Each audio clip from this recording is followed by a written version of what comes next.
It proposed deleting 153 long-standing rules from its handbook, a move that could allow schools to share financial benefits directly with athletes. Stanley Cup playoffs Monday, the Capitals beat the Canadiens 3-2 to go up 1-0 in the series. The Jets beat the Blues 2-1. Winnipeg takes a 2-0 series lead. The Stars and Avalanche are now tied at a game apiece after Dallas beat Colorado 4-3 in overtime last night. The LA Kings up 1-0 on Edmonton after a 6-5 win last night. The Kings able to hold off a 4-goal rally from the Oilers in the third. NBA Monday, the Pistons beat the Knicks 100-94 to tie that series at 1-1. The Clippers scored a 105-1-0 Denver. That series now tied at a game apiece. Save big when you bundle auto and home, renters, or condo with Progressive. That's the SportsGrid Sports Flash. I'm Chuck Sanders.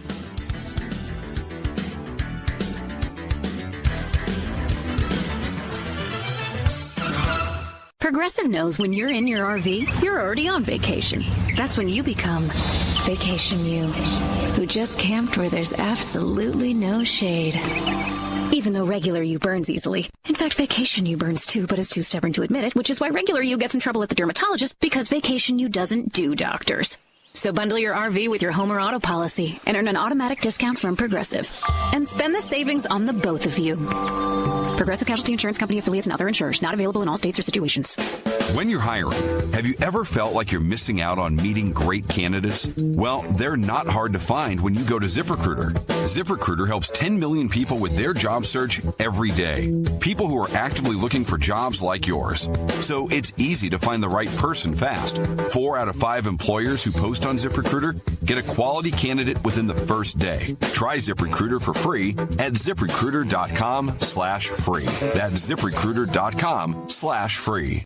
Get the SportsGrid mobile app and get gaming strategies and information faster than you can say, "No, honey, I know how to gamble," when your wife asks for $10 to get a scratcher. This is the SportsGrid Radio Network.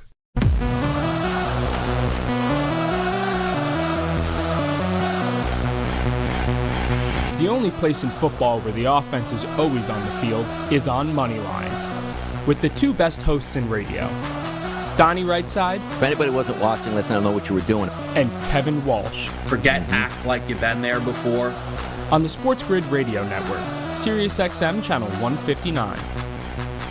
Best every day now officially underway. The dogs, the people, everybody's rocking and rolling this morning. It's Donnie Rightside. It's Kevin Walsh. Over the next hour, we got you covered. SiriusXM Channel 159, SportsGrid Network. You know it's the place to be. A lot of hot topics here, which I'm going to start with this hot topic, Kevin, which I think you'll appreciate as well.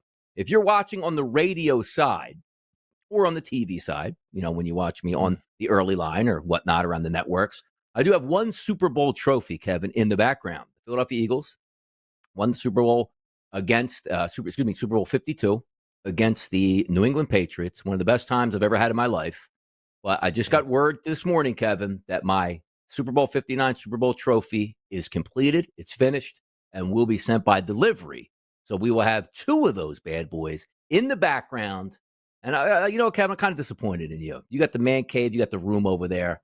I mean, you can buy NBA trophies. You can buy Super Bowl trophies. I mean, you can buy Yankees World Series trophies over there. Like you could, championship belts. Like the place has it all. Like just wrapping it around, making it official. Like I was so excited because I contacted this gentleman.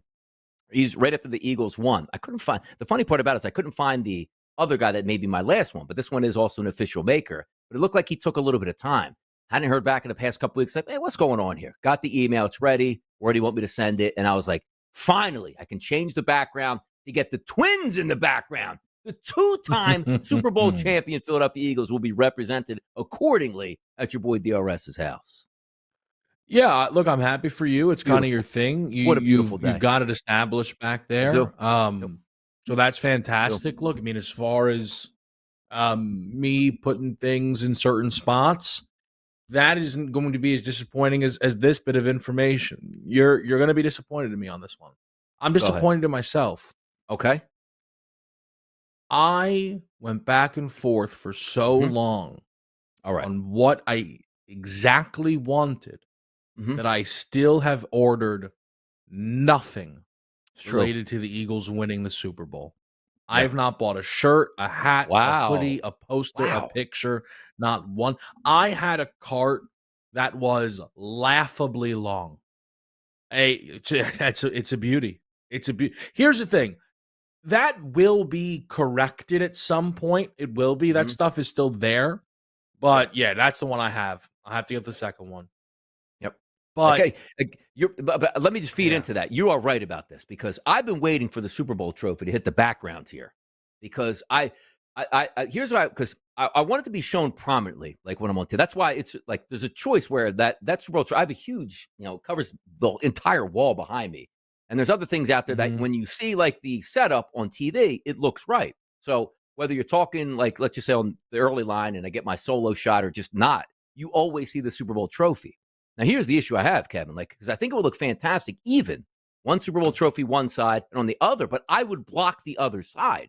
So I'm almost thinking about like double Super Bowl trophies like over my shoulder. Do you see what I mean? Like I'm trying to figure out what's the best way to play it. But from your mind too and also I want to have a balance. Each Super Bowl trophy have I think I want a picture of Nick Foles on one side with the trophy holding the trophy that he won and one of Jalen Hurts on like the other side. Like I'm trying to find that balance because right now it's just back there. It's, from the Super Bowl parade and a couple other Eagles knickknacks back there. But I want it to be like uniform as like these are two separate entities, two separate quarterbacks, two separate teams per se. That's how to fill it in. But I want to have I think I need to have them side by side so you get the proper vantage point that you see both of them. Not like, oh, there's only one back there and I have to go like this. Oh, no, there's two back there. You see what I mean? Yeah. Yeah, no, that is yeah, I hear what you're saying. It's tricky. But again, if anyone who knows Donnie knows, he'll figure this out. He'll be there Saturday with the camera on. Bouncing back and forth in between setups, making sure it looks right. Are you again, you're very open about this. You don't care much about the NFL draft. And there's storylines you'll be invested in, right? But you're not like, oh, this is great. Who's going to go pick 20, right? Well, we'll not have a picking single at 32 wager in that. Yeah, go ahead. The Eagles picking at 32. You've always said that you are, you've rightfully you're an Eagle fan. You care about what they do with the first pick. Mm-hmm. Do you make it? Do you care enough? If I'm really tired, I won't. But there's also that internal clock that you have. It's like, all right, I'm laying down at 8:30. I'm watching the draft. I'm enjoying it. I'm dozing on and off, but the TV's on. And I'll probably have that clock that I'll wake up like pick 28 and be like, I got to stay up till 32. I would put the odds at -110 that I will be up for the Eagles pick there. So the slight favorite, the very slight, but still a 50-50 chance, but just depending how the night goes, if I make it there. Now, the fun part about that would be, Kevin, is like I make it to 32 and the Eagles trade out of the first round. Like, oh, get what you deserved. Snake shot. Yes. But also it's a Thursday, which is very high cap. If you put the odds rate on the Eagles drafting 32 or not picking at 32, which means they might have moved up or back, I think the odds are better than they do that. But that would be hilarious. Get the third, because that, as many people say, is like, what's the last pick in the first round? For a quarterback perspective, if a team loves Jackson Dart, he said, well, why wouldn't they just get him at 41? Like, no, you actually want him at 32, so you get the extra year. That's a vulnerable pick that a lot of people would want. One thing, though, that is one thing that is driving me crazy, though, in this draft process. Would you say? So we'll play a little game here, Donnie. Would you say odds are that it's like 50-50 that you'll know who the Eagles take at 32, right? Because it's so much further down the board. What do you mean? If they took, my point is if you go, who the Eagles take? Gray Zabel. You're like, nah. Explain yourself. What did we just do? Yeah, it's a good point. Right? It's a good point. Hold on. I know where you're going. Go ahead. So there's a guy who is now consistently not only seemingly on the board at 32, but the Eagles are just passing on. Yeah. And James Pierce Jr. out of Tennessee. Okay. Now, I'm pretty sure that you know who James Pierce is. I saw a big board yesterday. Now, it's one man's big board. You can obviously disagree. Who had James Pierce as the literal best player in the entire draft. Yeah. Apparently, he has character concerns. Correct. Now, I'm trying to be cautious because maybe there's like some craziness that's going to come out. But if you're telling me that one of the 5 to 10 best players in this class is going to fall out of round 1 because he's kind of crazy, yes, the Eagles should look at Jalen Carter and then run to the podium, take James Pierce, and the NFL is going to kick Howie Roseman out in 2 years because he did it again. They got to take this kid. It's the luxury. You know what's funny? You said that because technically, Kevin, I don't know who that plays. I'm assuming he's a defensive tackle then, right? Is what we're saying. He's an edge rusher. Yeah, he's an edge rusher. Okay, so an edge. So a pass rusher, the Eagles love.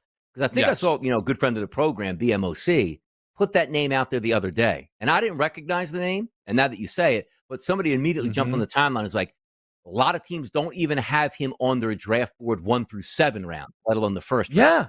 Which is when you're 32nd. Because I always remember, like, you also take a look at Kansas City Chiefs and took Clyde Edwards-Helaire, who coming out of college looked like he was going to do some things. And did have a decent early start to his career. But that's the luxury pick at 32. Like, you won the Super Bowl. Just take the best player on the board, regardless of position, again, outside quarterback, and you say, if it doesn't work, it was the 32nd pick, but boy, if it does, at a guy like that even give you 3 years without getting kicked out of the league, you probably did, and maybe even accounts for another Super Bowl at this point. I love it. Risk versus reward is huge at 32. You can't do it in the top 5. You can do it at 32. We'll be right back with Moneyline on Tuesday.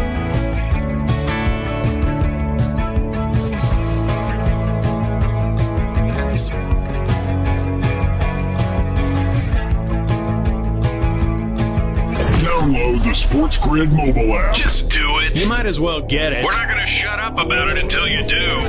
This is the SportsGrid Radio Network. With the SportsGrid News Flash, I'm Trey Westerberg. A New York judge has ordered city officials to temporarily halt a plan allowing federal immigration agents to operate within the Rikers Island jail complex ahead of a hearing later this week. The judge barred the city from taking any steps toward negotiating, signing, or implementing any memorandum of understanding with the federal government before a Friday hearing in a suit challenging the plan. Homeland Security Secretary Kristi Noem's purse was stolen at a Washington, D.C. restaurant Sunday, according to department officials. News outlets say the thief took about $3,000 in cash, as well as Noem's keys, driver's license, passports, checks, makeup bag, medication, and Homeland Security badge. A Delta Airlines airplane caught fire Monday before it was supposed to take off from Orlando International Airport, forcing the evacuation of passengers. There were no reports of injuries. Maintenance teams will examine the aircraft in an effort to determine the cause of the fire. I'm Trey Westerberg with the SportsGrid News Flash.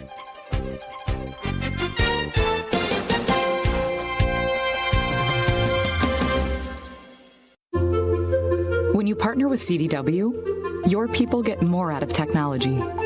CDW AI architects deliver Microsoft services to automate tasks and boost productivity, helping sales reps connect with more customers, remote teams collaborate seamlessly, and small businesses compete at scale. That's amazing. Make amazing happen.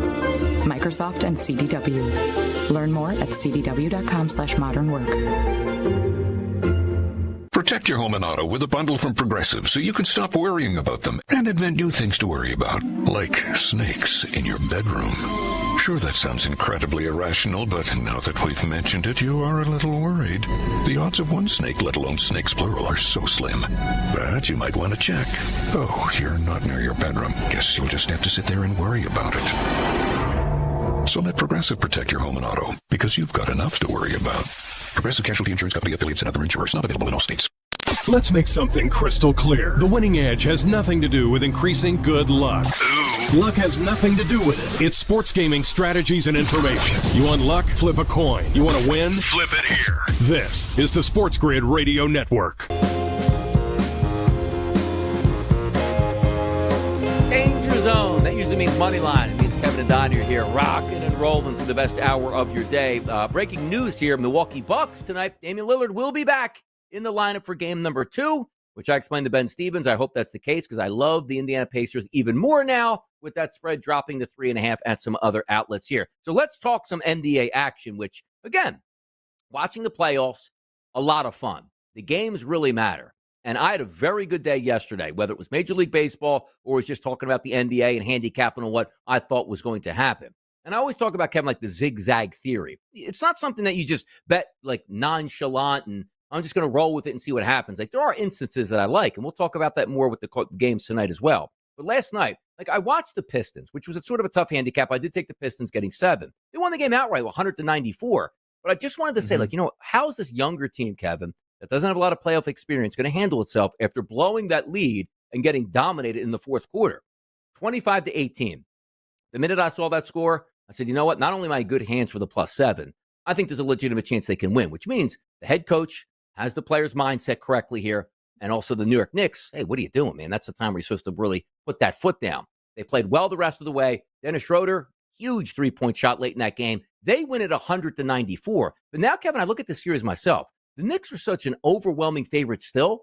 Am I crazy to think to say, are the Pistons not actually the better team in this series? Like, am I crazy to think like the Pistons can't actually, forget about the 2.5 games, which I love before the 7-game series started. I like the Pistons actually to win this thing. Am I crazy? I'm on the other side, but look, I've been wrong. I feel like in both of these games, regardless of what happened in game number 1, the Knicks so far have not shown up. They're relying on, we'll just turn it on, which is atrocious coaching. They should fire Thibodeau in the middle of this series. Knicks fans who have been covering for this guy have to feel embarrassed, quite frankly. There's no reason, none, that Jalen Brunson is out there flopping around for four quarters while Karl Anthony Towns isn't touching the basketball. Cat was their best player all season. Brunson, he's so clutch. Why don't we actually have a lead going into the fourth quarter against an inexperienced basketball team who barely has any postseason reps from their best guys? So I think the Knicks have been embarrassing through 2 games despite it being 1-1. My perception around the Knicks is it shouldn't be this bad. But it is. Again, I don't think they'll lose this series. I went a step further, Donnie, and I'm obviously going to be wrong about this. I thought the Knicks would not only win this series, but the next. I really thought that in the playoffs, they would be better. I thought that they could hang with Boston, their best 5 against their best 5 ultimately, and Tibbs will play the guys 42 minutes anyway, so who cares? Tibbs is lost at the wheel. Brunson has the ball every single second, and there's no efficiency. This team who hung their hat on the offensive side of the ball all season has now had 1 good quarter of offense through this series against the Detroit Pistons. It's laughable and embarrassing. Yeah, and I loved Brunson again. Like, I just think it's a different brand of basketball. It's like, okay, I just got to take control, balls in my hand all the time. Loved him game number 1, loved him again game number 2, hit both of those totals there with ease. But I find myself being really intrigued by the Pistons. Not because of what they can do in the playoffs, but just in this matchup, because the Knicks have always come into, like, we're a good basketball team. We can't beat anybody. Like, we can't punch above our weight. Like, we'll handle everybody below, which the Pistons technically should be below their weight, right? 51 wins to 44, higher seeded team. But the Pistons should be going back to Detroit 2-0. I'm interested to see game number 3 and what that comes into play with how the Knicks approach that, knowing that they haven't played their best basketball and can things change. But you're right about Tibbs. Like, if you would have told me, Kevin, hey, Donnie, I'm just going to give you one stat. Brunson's got 37. The rest of the starting 5 all had double digits. That's a blowout win by the Knicks. Why? It wasn't because nobody else did anything off the bench, and they don't care about the bench at this point, and that always is a hindrance. And 94 points for the Knicks at home in a playoff game can't happen. Now, but go ahead. Sorry, but just to your point, though, the Knicks took or tied the game with 1:15 left. Correct. And they didn't score again. Now, I know 1:15 is not a ton of time, but like, it should be. It's the rack. They should not have a problem scoring on this team. Multiple quarters sub 20 in your own building. Like, I don't know how many people out there have been watching Pistons basketball. This is not the greatest defense in the league. This should not. Again, they should never look like this. It's just terrible. I can't stand it. Dominant out there. Coach probably in shambles at this point. But he had another good game last night, too. Again, zigzag theory. Pistons lost game number 1, didn't cover. Won game number 2, and covered the spread. The Clippers and the Nuggets, another sensational game. Almost came down to overtime. Late 3-point shot doesn't go down. The Clippers avenge. And again, the theory with the zigzag. Clippers lost game number 1 and didn't cover the spread. Won game number 2 and covered the spread there. But I loved yesterday. My whole breakdown was, if you want to correlate this game, I think Kawhi Leonard has to say, you know what? I'm the best player on this team. I need to take control. It's great that Harden had a great game number 1, but I needed more from Kawhi. Woke up this morning, obviously didn't watch the game, saw 39 out of Kawhi. The efficiency was there. No turnovers. Exactly the claw that we always expected. That series is awesome. But let me tell you this, Kevin. Before the series started, I liked the Clippers. After game number 1, I'm still fine on the Clippers because I thought they would win game number 2, and they did. But now, Kevin, I see that price point on the Nuggets. With both of these games so close, and you still have Nikola Jokic on your side, and still a good team and a team that's won a championship a couple years play, I'm actually thinking about buying back in on the Denver Nuggets before you get to game 3 is an option. But you know what? I actually think the Clippers, Kevin, win game number 3. Then I want to buy back in on the Nuggets down 2-1, understanding they really need to win that final game. Now, it could blow up in my face where the Denver Nuggets win game number 3. Like, Don, you idiot, you could have plus 150 in your pocket. You blew that. But I sort of want to slow play this. I want the Nuggets, but I want the Nuggets when they're down 2-1 in game 4 to win the series. Yeah, I don't mind that at all. I think in some degree, Donnie, your thought is, let's call it a blanket statement. This series will be 2-2 going back to Denver, right? Mm-hmm. So let's just say you missed the Nuggets victory in game 3. You'll probably like the Clippers even more to avoid losing both home games than you'll like Denver to avoid being down 3-1 in the series. So I think you're in a fine spot there. I think it makes a lot of sense. Jokic's points will be a look for me both road games. Yes. I think Jokic is more likely to put the scoring hat on. We got intriguing games tonight too. And by the way, the NHL was the eye of my anger this morning. I'll tell you about that in just a moment. The NBA tonight, Kevin, 7 and 7:30, 2 starts. Come on, man, they're coming around to my way. The Lakers still being married at 10 is ridiculous, but we'll get to that. But I do want to bring up one topic here about the San Francisco 49ers when we get back after the break. It's Moneyline.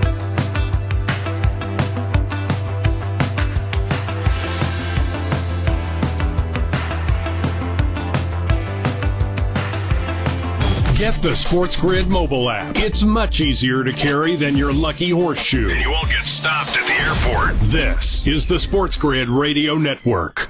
The SportsGrid Radio Network presents This Date in Sports History. 1970, New York Mets pitcher Tom Seaver strikes out the last 10 Padres for a total of 19 Ks in the game. The real Tom Terrific won a career 311 games and had 231 complete games in his Hall of Fame career. Known as the franchise, Seaver won his only world championship with the Mets in 1969. For SportsGrid Radio, I'm Mike DeMurgis. The Technology Minute with George Capalbo. New University of Ottawa research says if you're a member of the Polar Bear Club and like to take a dip in the ocean during sub-zero weather, you might actually be extending your life. This study finds acclimating your body to repeated exposure to immersion in cold water for an hour over 7 days supercharges cellular resistance, the body's natural mechanisms cleaning out damaged tissue. If you want to try this for yourself and you're not quite ready to jump into the Arctic Ocean, maybe just try a cold shower.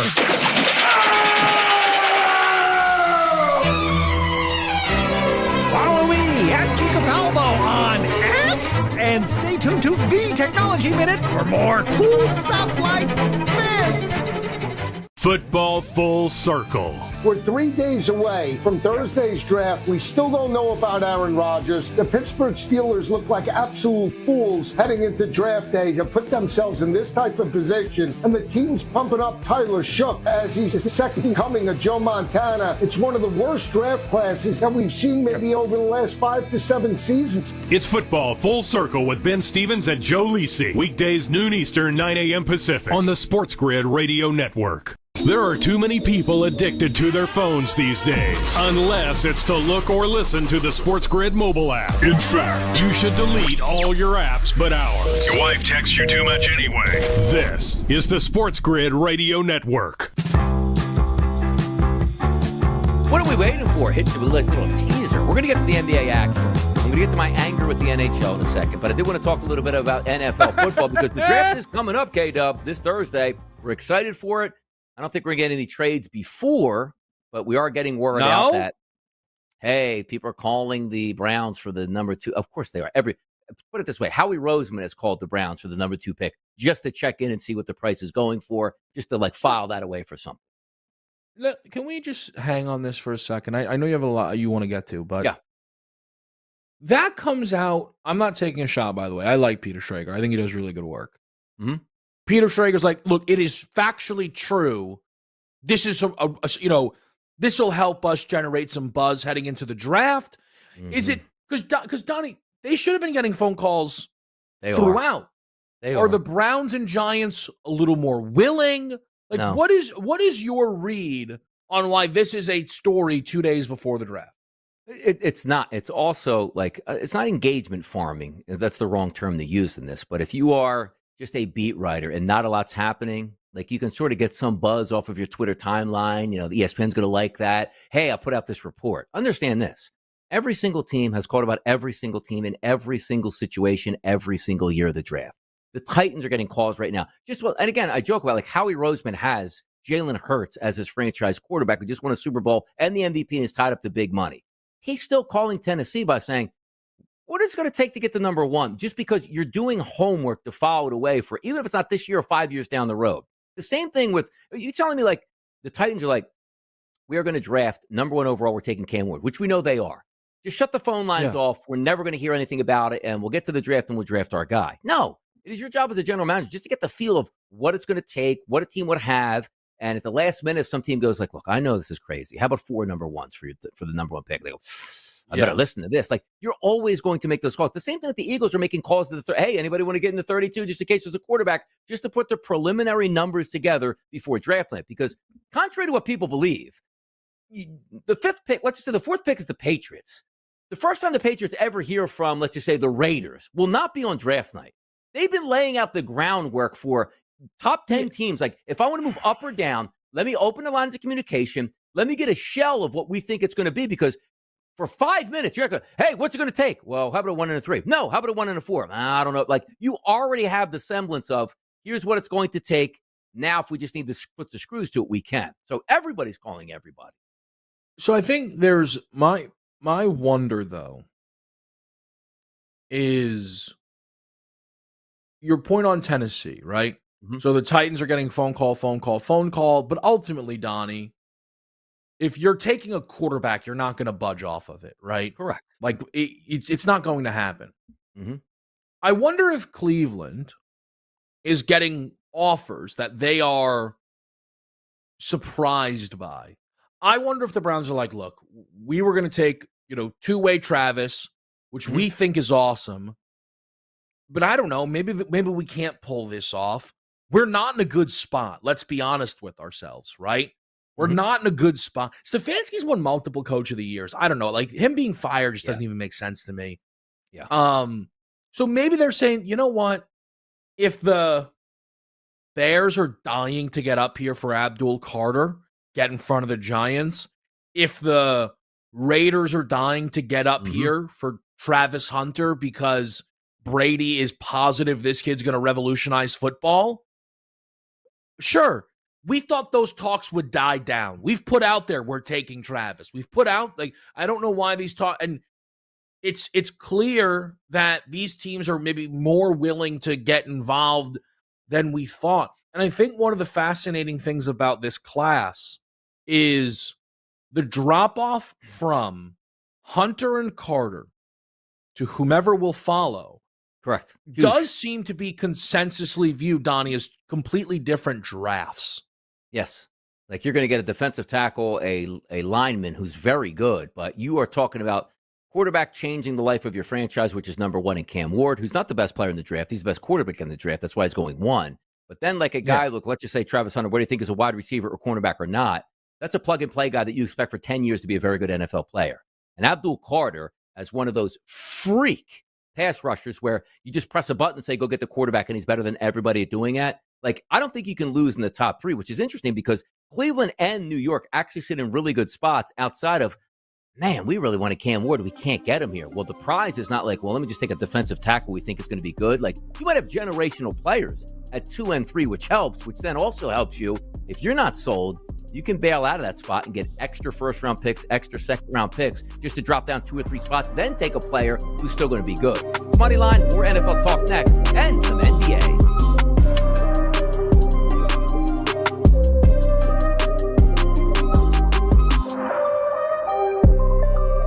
This is the place. This is where you'll get expert perspectives and sports gaming strategies 24/7. And it's free. Beat that, you cheap.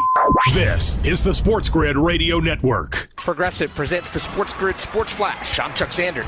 NBA playoffs on Monday. The Pistons evened up their series with the Knicks, 100-94. The final. Cade Cunningham, 33 points and 12 rebounds. It was the first playoff win for the Pistons since all the way back in 2008. The Pistons had lost 15 straight games since then, but were able to overcome a 15-point deficit to get the win last night. The Clippers and Nuggets are now tied at a game apiece after LA scored a 105-102 win last night. 39 points for Kawhi Leonard. The Clippers able to get past Nikola Jokic and a triple-double. He had 26 points, 12 rebounds, and 10 assists. 3 games on the schedule tonight. The Bucks will look to even up their series with the Pacers. Oak City looking to go up 2-0 on the Grizzlies. The Lakers looking to tie the Timberwolves at 1 apiece. Save big when you bundle auto and home, renters, or condo with Progressive. That's the SportsGrid Sports Flash. I'm Chuck Sanders.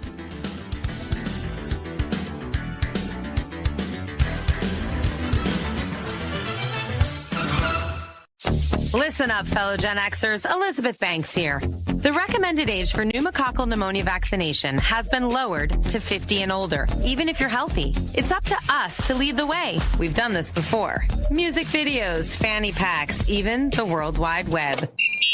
Let's do it again and get vaccinated, because we're at over 6 times greater risk for pneumococcal pneumonia. Gen X, this is our shot. Visit vaxassist.com and schedule a vaccine today. Sponsored by Pfizer. Okay, raise your hand if you want to make your life a little bit easier. Great. Now raise your other hand if you like to be comfortable. Perfect. Now that you have both hands raised, imagine putting on your shoes. And that, folks, right there is your answer to an easier, more comfortable life. Go hands-free with Skechers Slip-ins. This is footwear you don't need your hands to put on. They can be raised in the air, and you can just step it and go. Why don't you experience what people can't stop talking about? Life-changing Skechers Slip-ins. Get your Slip-ins at a Skechers store, Skechers.com, or wherever stylish footwear is sold. If sports talk stations were buffets, we'd be the one with the line out the door where every night is rib night and you came alone because the crowd gives you a measure of cover so you won't get any grief for going back 9 times. This is the SportsGrid Radio Network. Yeah, we're talking NFL action. I got one more topic I wanted to run by because it is interesting to me that this is happening right now. Most teams getting ready for the draft, and that's where the central focus is going to be. But some OTAs are out there, Kevin, and we're talking about the San Francisco 49ers. Kittle wants a new deal. He didn't show up to San Francisco. You know what? I'm not working out with you. Let's get this contract situated, and then I'll get back and we'll start doing it. Now, another guy who's worried about his contract did show up, and it is different. Quarterback of a franchise that expect the deal to get done is not going to miss OTAs because that's a leverage point in the month of April. You want to be there with your team. Like the general thought process is, and I don't know if anybody's been like in a team atmosphere. Most of you have been. You want to be around the guys. Like, did you ever like, hey, I got sick, but, I'm going to miss school, but practice is there. It's like, man, I wonder what they're doing at practice. It should be there at this and that and the other. But Brock Purdy is showing up. But are we surprised? We've known about Brock Purdy needing a contract for years now. We're now into the offseason, and the thing I can't get enough of the San Francisco 49ers, Kevin, is they tell us how much they love Purdy, but that's the stance. Like, we're going to get this done, absolutely. I can't even believe we weren't even allowed to sign him after, like, his first start of his NFL career because the rules restricted us. They still don't have us under contract. So what are we really fighting about? Like, Brock Purdy's like, I want to be here. I want to be here, but I want to be the highest paid quarterback of all time. Like, well, we want you here, but we're not paying you that. We won't release that. What is the holdup on Brock Purdy and the 49ers? It's not as if the Niners are like, you know what? We could franchise tag you. We missed that window. Just go walk and we'll try to trade you somewhere at this point. Or we'll just cut you. I mean, what are we waiting for out there? I don't know. It's so odd. My best understanding of the entire situation, Donnie, is that we have Brock, who has just like natural player leverage, but he is making such little money this year that the Niners are like, look, if we give you $40 million, it is legitimately going to change your life because of how little money you've made so far in your NFL career. Mm-hmm. And they're not wrong. It's this weird thing. I don't remember when we've talked about it before, but I know we have. Like, are you sure you want to be disrespectful to the guy you're looking to lead your franchise? I'd be like, look, we like you, kid, but you ain't worth, and, here's 10 million below market. It's just a hard thing to actually pull off. But for me, like, I understand, like, it's different than when you're in the building, when you're outside the building. Like, it's either, fire that coach. Well, if you have to fire him, you have to pick up the phone and fire him, understand what the ramifications are, and then fire the coaching staff. And you have to be the one that does it, and then find the new coach. Like, we all just play general manager at home. Like, yeah, I'll fire that guy tomorrow morning, or I'll bench this guy here. There are ramifications down the line. We have to understand this. Like, if you are the 49ers, they like Brock Purdy. He wants to be there. He makes their team go at this point, right? He's a good quarterback, a legitimate starting quarterback in the NFL. You do have to separate yourself by saying, like, the hard facts, which are going back and forth with animosity between ownership and the agent. Hey, pal, well, let's play the Lamar Jackson game. You go out and find the single best offer, highest on the market. I will match that. And if I'm offering $48 million and it turns out it's $78 million that the Titans would have given Brock Purdy if they didn't draft a quarterback, I'll pay him $78 million. Like, because you don't want to negotiate against yourself. And we always get back to the Giants. Like, the Giants did the same thing. Like, hey, you know what? We're going to keep Daniel Jones here because we like him and he fits our system. And Daniel Jones' agent goes, oh, great. That's $40 million. And they go, yeah, I guess it is. But not a single person. Like, I don't even believe he was even going to get a contract offer to be a starter for more than 1 year on, like, a bridge deal for somebody else. Like, I don't think you can corner yourself. And again, you're right. You don't want to hurt your quarterback's feelings by saying, like, man, did they even really want me at this point? But you have to understand, it is a business. They're trying to get a good deal. You're trying to get a good deal. Let's meet in the middle. But if it truly is like, I want 60 a year, I'm not playing, and the Niners go, we don't know if you get 35. You get like a Sam Darnold out there on the open market. What are we doing?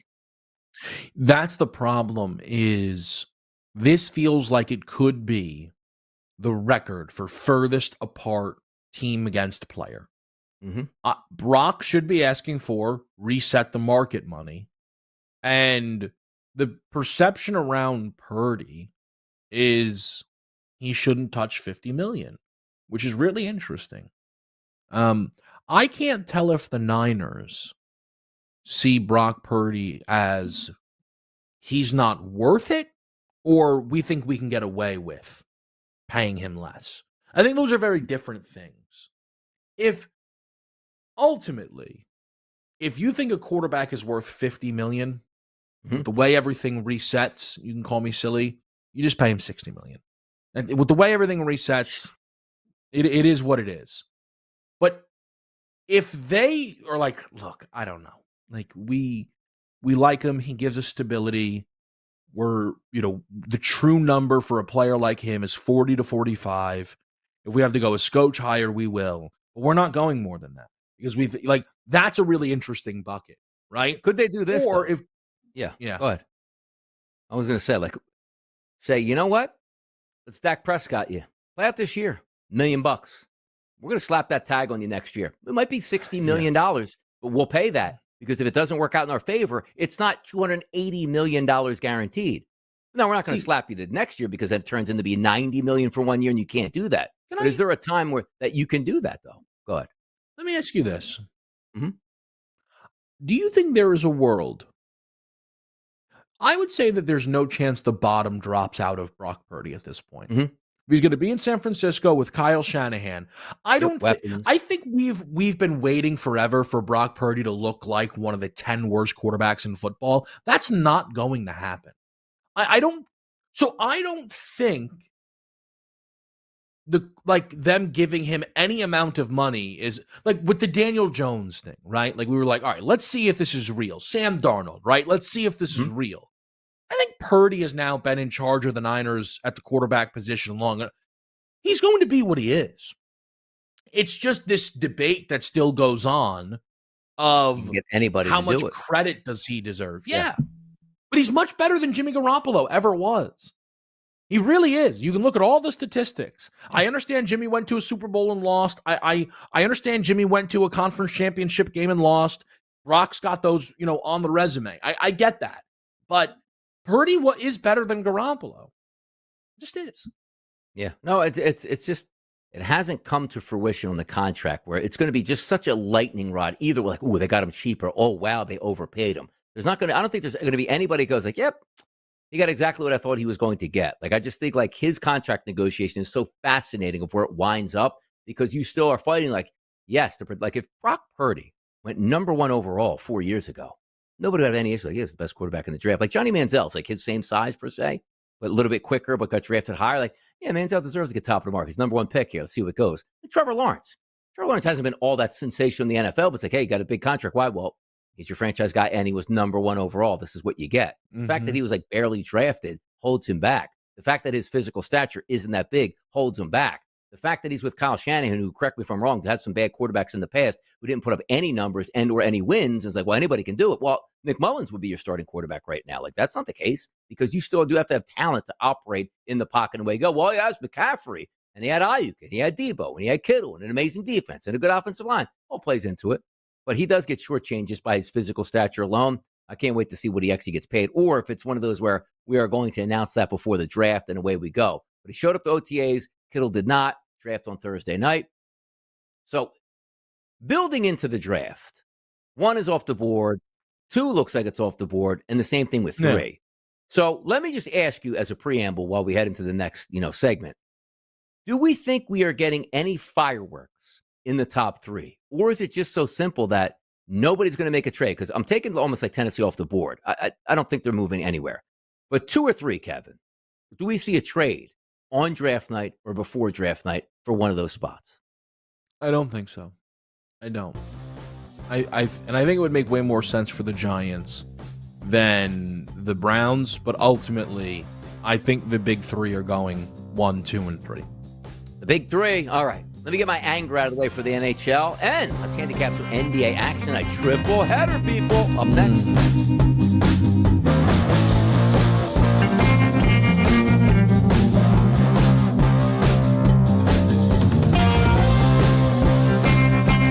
Winning is not just beating the odds. It's the thing that keeps the wife smiling and your kids in respectful awe.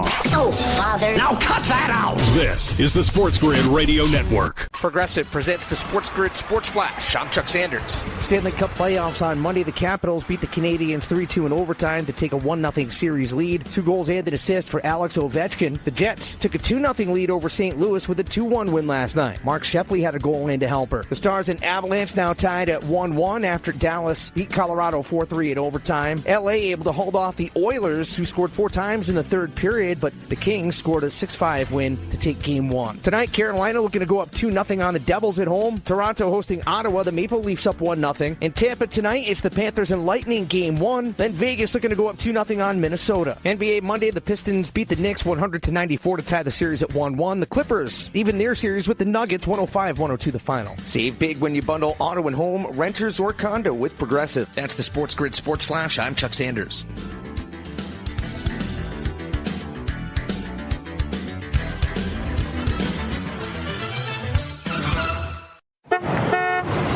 Hey, get in. What? Who are you? I'm future you. Constipation with belly pain still coming back? Yeah. Mia, our doctor figured it out. She said it's irritable bowel syndrome with constipation, or IBS-C, and Linzess could help you get ahead of it. Linzess linaclotide is a prescription medicine that treats IBS-C in adults. It's not a laxative. It's a once-daily pill that helps you get ahead of your symptoms. It's proven to help you have more frequent and complete bowel movements and helps relieve overall abdominal symptoms, belly pain, discomfort, and bloating. These symptoms were studied in combination, not individually. Do not give Linzess to children less than 2. It may harm them. Do not take Linzess if you have a bowel blockage. Get immediate help if you develop unusual or severe stomach pain, especially with bloody or black stools. The most common side effect is diarrhea, sometimes severe. If it's severe, stop taking Linzess and call your doctor right away. Other side effects include gas, stomach area pain, and swelling. Talk to your doctor and say yes to Linzess. Learn more at linzess.com or call 1-800-LINZESS. You've heard of smart bombs, Smartphones, smart cars, smart watches, and smart glasses. Now you can add smart player. Giving you sports gaming strategies and information 24/7. It's smarter to be on SportsGrid. This is the SportsGrid Radio Network. All right, NHL. We have Pete Jensen on the NHL.com this morning. Great guy, goes over the hockey, very well versed. Fun talking with him, going back and forth to get us up to date. And I also told, behind the scenes, Joe Frieso, the producer in the morning, as well as Ben, like my hockey fandom, like I loved the NHL growing up. Yeah. The 1980s, 1990s, early 2000s, Flyers were good. The NHL playoffs were sensational, some of the best theater you can watch. And I watched 4 games last night, which, again, I didn't watch 1 second of any of the pucks. Every game decided by 1 goal, multiple games in overtime, massive comebacks, and reminding myself like how much fun that used to be. I'm just not invested. Again, number one, the Flyers are bad. Number two, I got to get to bed somewhat earlier, and I have to like cut down on my time, family now, and all that stuff. When I used to, Kevin, like, hey, the Flyers are playing the Maple Leafs in a playoff game tonight in round number 2. I don't care if I have a sale lined up for me. I'm just going to blow it off because I got to get home and watch this game. That's how excited I am. I don't get that feel anymore. But when I look at the NHL and say to myself, I get angry at certain things sports leagues do, Kevin. So you go to the games tonight, which we're going to get to the NBA, which I said I like what they're doing. Devils and Hurricanes tonight, 6 o'clock. Awesome. Fantastic. Everybody can watch that game. Game number 2 is, Kevin, 7:30. We're not staggering these where it's like, hey, you got to have 2 games a night, one at 7 and 10. Great stuff. 8:30 might be the game of the night. Panthers and the Lightning. Like, look at that. 7:30 to 8:30. Manageable times. Game number 4 tonight, Kevin, in NHL, 11 p.m. That's the Golden Knights game. And so you know where I go, right? Like, I couldn't even ask him about like a matchup. I just went right to that and like, help me out. Why are we playing games at 11 o'clock? Because I think the sole purpose is they don't want anybody to watch the Golden Knights, who are a draw in the NHL, and it upsets me. So that was my vial this morning. Forget about who's going to win tonight, how great the games were. We just put a game on at 11 o'clock at night. Now, Kevin, the NBA tonight, which we'll talk about, and handicap. 7 o'clock game, Bucks Pacers, beautiful. Grizzlies Thunder, number 1 overall team in the NBA, Kevin, playing at 7:30 tonight after a 7 o'clock start for the Bucks. Fantastic. I understand the Lakers, West Coast at 10 o'clock. We could have bumped that up to 9:30 and it would have been just fine. But I love that. 7 and 7:30 tonight, right in my wheelhouse. Get a taste of both games. One's bad, one's good, flip back and forth. Thank you, NBA, for that, which, again, I'm going to miss the NBA first round. It's a lot of action. It's every night in meaningful games. Last night was great with a doubleheader. Tonight looks even better with a tripleheader. The interesting thing with the NBA, though, just to, the perfect Donnie schedule, is have the TNT game, like, move Grizzlies Thunder up at 7. Start the NBA TV game at 7:30, because then you would have got 7, 9:30 for your 2 national TV games, as opposed to 7:30 and 10 o'clock. Like, that would kind of be your desire. I'll say this, though, and I know sometimes you're like, you got to respect the number 1 seed. Huge miss on which game is on national TV. I don't care that Memphis got blown out by 50. That is not a draw to get me to the TV. Damian Lillard's coming back tonight. Now, you can say this is mapped out in advance. They can change anything they want. They can. I refuse to believe they cannot. So unless it's I don't know, they only get the West playoffs on TNT. But I don't think that's the case. The cameras were sent there 3 days ago just to make sure they were there on time. Yeah, maybe the crew is probably. Yeah, but again, I'm just. But would you disagree, Donnie? Like, one has a 4-point spread, one's a 14-point spread.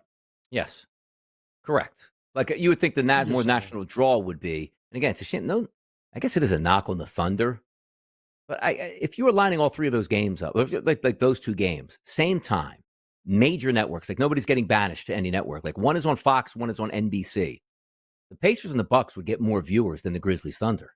And the Thunder are the best team in the NBA. Like, yeah, I agree with that. Like, the Bucks Pacers, regardless, would be the better, even if it's just forget about the lines itself, or even what happened with game number 1, to be honest, for me. Yeah. I do think that's the case. But capping the games tonight, if we do start looking at that Thunder Grizzlies game, I love the Grizzlies tonight getting 14.5. I love it. I love Ja Morant over his points prop tonight. Absolutely love it. It's one of those where it's not really the zigzag thing. I'll just take the other team they lost and they'll have a chance to play into it. I just look as a professional, athlete where they lost at Golden State, good basketball team on the road. Then they had to come back home and to play another, high leverage playoff game situation. Whew, won that. Now we play the number 1 team in the NBA that's rested. We just got our heads smashed. Get a day to decompress, still in the same city. Both teams coming off equal rest at this point. The Grizzlies should be able to keep this within 2 touchdowns. I took the 14.5, and I took Ja over his points prop total, which I think was 22.5 this morning. I want to say at FanDuel. So that, I think he gets 25 plus points. I think the Grizzlies bounce back. They don't have to win. Matter of fact, they don't have to stay within double digits. Just stay below 15. I think the Grizzlies bounce back and have a better performance. Yeah, I want to make that same move. I think I will, but I might be a little gun shy and say, I'm not. I think when you get to like an NFL playoffs, Donnie, it's like, I'd love to grab a side, right? Like, you want to grab a side if you can, In the NBA playoffs, you've got a gazillion games. Like, if, hey, this isn't going to be a blowout, I'm going to get legit 40-minute efforts tonight. Well, now we can start to attack the props market a little bit more. My mind races to Jaren Jackson Jr. a little. The mind also races to SGA. SGA has it's very funny when stuff like this happens. The regular season 20-plus point streak will now not be snapped, but because it happened in the playoffs, but he didn't score 20 for the first time in legitimately well over a year at this point now. So that becomes something that's really interesting to me, with Shai Gilgeous-Alexander potentially in that bounce back spot. I think it's a good spot tonight for points. I just think they hang around, and most of the betting, and again, we did the poll this morning, the public poll, overwhelming. Like the Grizzlies are easily going to cover the 14.5. Like it was overwhelming number there, which I'd love to see at this point. So I have the Thunder, I have the Grizzlies tonight against the Thunder getting the points, and Ja Morant here.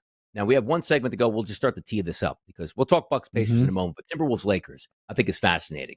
And I was, sort of going down the pathway. There's no way the NBA is letting the Lakers go down 0-2 and get knocked out in series number 1 because LeBron James and Luka Doncic in there. And it's good for the NBA for those guys to keep it moving. But I generally believe there's a perfect scenario for that storm where I think LeBron gets involved right away in the first quarter. Luka looks for him, gets him there 5-6 points, and away they go. I think the Lakers win and cover tonight against the Timberwolves. They can't go down 0-2. They really can't go down 0-2 and head to Minnesota. We'll get Kevin's take next, and also take a look at the Bucks and the Pacers. It's a triple header tonight in the association. This is Moneyline. It's a Tuesday, and we'll be right back after this short break.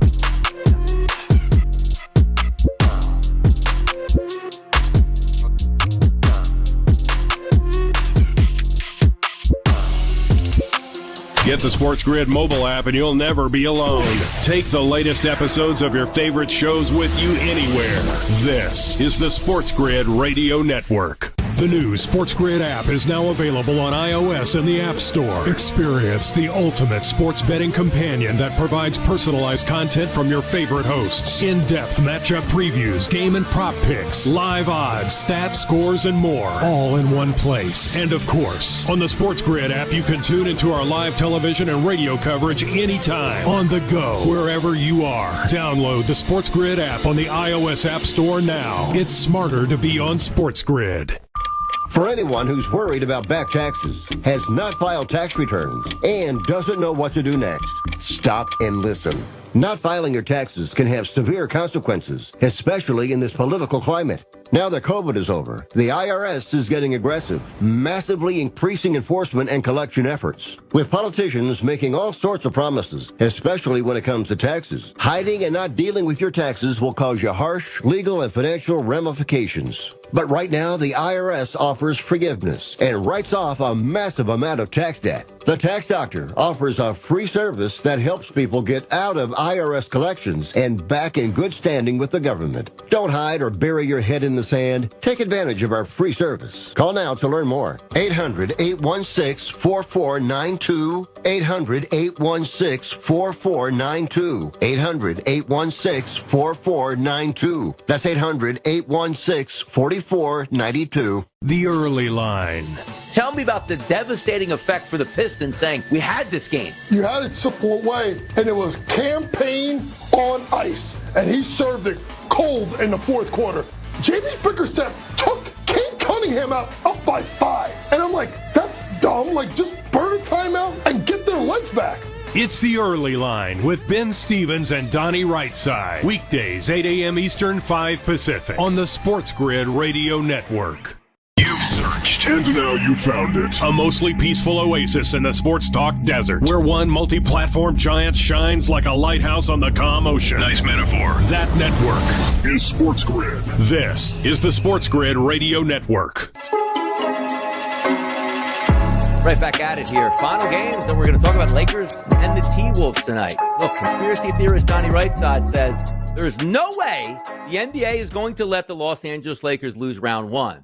Therefore, they can't go down 0-2. Lakers win tonight, going away, possible double digits. I'll lay the 5.5. Yeah. Truly, like, I'm just saying that approach, you then should just, put some money aside, leave the 5.5 alone, minus 245 money line, up the ante, collect when it's over, and say thanks for coming. I'm just if the game's already decided because the NBA isn't going to let them, why don't you just bet them to win the series at a plus price? Lakers are winning tonight, Kevin.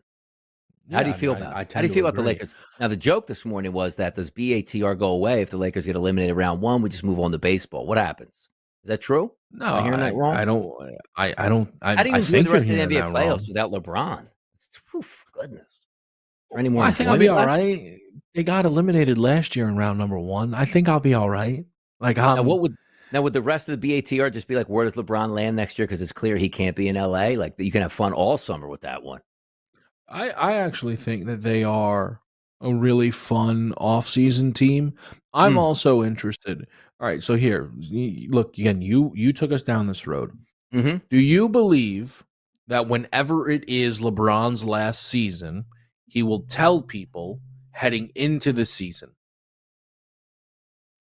Yes, 1,000%. Yeah. That just seems like something that you would be certain and just go away. Yes, because he's like, it's time to get my roses. Everywhere I go. Like, I remember when Dr. J retired. And again, this was not in the social media era.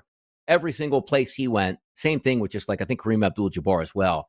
They gave him presents and rocking chairs and cars and like, thanks for doing this. And you held the NBA up. You get that? Like, you know what? Like, LeBron, would LeBron get like a throne every city that just like sit him at midcourt before the game, take pictures and, hey, here's your round trip to Hawaii. You know what I mean? Like, he would want all that. He'd want that stuff. Let me say this then. If that's everyone thinks I've been saying before anyone else, and I don't care, I'm going to do that before anyone else, that next year would be his last year. Year 23, All-Star games in LA. It's just all too simple. Yes. If that is the case, he has to sit out as many home games as possible because he can't miss the road games. He can't miss the game in Atlanta. But why would we even be like, because the whole point of like, load management, we're like, I'm trying to extend my career. Like, this is the final year. I might as well play every single night, right? Yes, but I'm just saying, if it's between missing the game in Orlando or the home game, you got to miss the home game. Yeah, LeBron, by the way, sitting it out. Yeah, there's going to be certain games, like no matter what, he will magically appear for. Because it'll be one game in Cleveland, it'll be one game in New York. Yeah, one game in Miami. So that'll be. I don't know. We're doing LeBron retirement stuff though now to close out the NBA breakdown. That's crazy. By the way, does everybody in the NBA have to retire LeBron's jersey? Like the Miami Heat retired Jordan's jersey, which makes me hilarious. And Kobe Bryant, like, God love his soul. I was so angry at Mark Cuban. I was like, you know what? We're going to retire Kobe's number. I was like, what is it? And the NBA's like, hold on, Mark, hold on. Just let the emotions drain for like a month and really think about what you're doing at this point. Like, you know what I mean? Like, because like Gretzky's retired, I think, by every single NHL franchise because he basically was the NHL and saved it.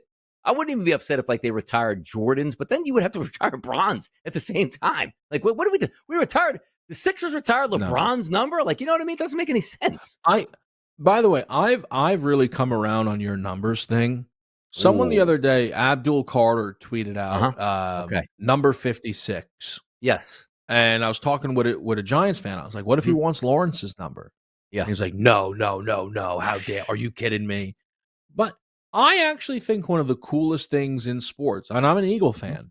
Yeah. I sound like Lisi. And I'm a Dolphin fan. Is the Cowboys 88, right? Yes. Like, it's objectively and Michael Irvin's cool. explanation. Yes. It's great. Like, imagine if Abdul Carter put 56 on. And was wrecking shop out there. LT would love it. That'd be the coolest thing. He would love it. Because you'd understand it was still his number. Also, he used to get away with this stuff too, Kevin? College football. Like, college football kids would go to school and be like, I always wore 7 in my life, but 7's retired at the uniform. They call the family up, and the family goes, that is awesome. If that's what it takes to get you in a Nebraska uniform, we would love you to rock number 7. What made you do that in the NFL? Stop the madness. Too much time left on the clock. We're out of here tomorrow. Another edition of Money Line.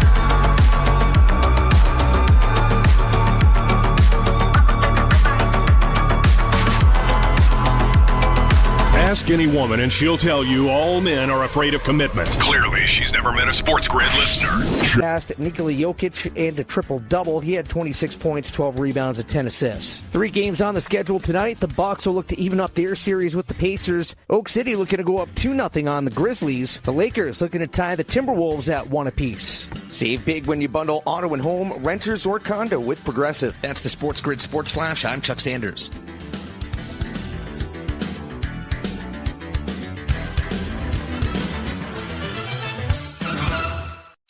Listen up, fellow Gen Xers. Elizabeth Banks here. The recommended age for pneumococcal pneumonia vaccination has been lowered to 50 and older, even if you're healthy. It's up to us to lead the way. We've done this before. Music videos, fanny packs, even the World Wide Web. Let's do it again and get vaccinated, because we're at over 6 times greater risk for pneumococcal pneumonia. Gen X, this is our shot. Visit vaxassist.com and schedule a vaccine today. Sponsored by Pfizer. Okay, raise your hand if you want to make your life a little bit easier. Great. Now raise your other hand if you like to be comfortable. Perfect. Now that you have both hands raised, imagine putting on your shoes. And that, folks, right there is your answer to an easier, more comfortable life. Go hands-free with Skechers Slip-ins. This is footwear you don't need your hands to put on. They can be raised in the air, and you can just step it and go. Why don't you experience what people can't stop talking about? Life-changing Skechers Slip-ins. Get your Slip-ins at a Skechers store, Skechers.com, or wherever stylish footwear is sold. How many SportsGrid listeners does it take to change a light bulb? It takes 2. 1 to change the light bulb. And 1 to see if our mobile app can provide the same amount of light. Get the winning edge. This is the SportsGrid Radio Network. You're listening to Football Full Circle with Joe Lisi and Ben Stevens. Live right here on Football Full Circle. We're just 2 days out from the 2025 NFL Draft. The rumors are starting to swirl. The odds market is starting to change. The draft order looks the exact same, but of course that has been the story in the build-up to Thursday night in Green Bay. He is Joe Lisi. I am Ben Stevens. This is Football Full Circle, all a part of the SportsGrid Radio Network. Sirius XM Channel 159. Lisi Guy, an hour together on this Tuesday to continue setting the stage for the opening round in night number 1 of the 2025 NFL Draft. What will we see in just over 48 hours from that first round beginning in Green Bay on Thursday night in the shadows of Lambeau Field? That is the conversation. Where have the odds moved? What does it mean for what is going to happen early and often in the NFL Draft? And where can we find some value in those wagers? All of that in this next hour up until 1 p.m. Eastern. Yeah, it's almost like the football show, only on SportsGrid, right? I mean, next hour, we'll kick it around. This is what it's all about, the news, the hype. We hear some teams potentially like the Denver Broncos that might be moving up on Thursday night. We've seen some reports. I don't know if it was Albert Breer or Schefter that put out, or one of the draft gurus that said that, you know, a lot of the GMs had Tyler Shuck as listed as the number 1 overall quarterback in this draft class. If that's the case, and people are drinking the Kool-Aid, we are in for a long night on Thursday night, because then there's going to be fireworks. Outside maybe the top 2 or 3, we're going to get some surprises from maybe 10 to 32, and that's what it's all about when it relates to the NFL Draft, Ben.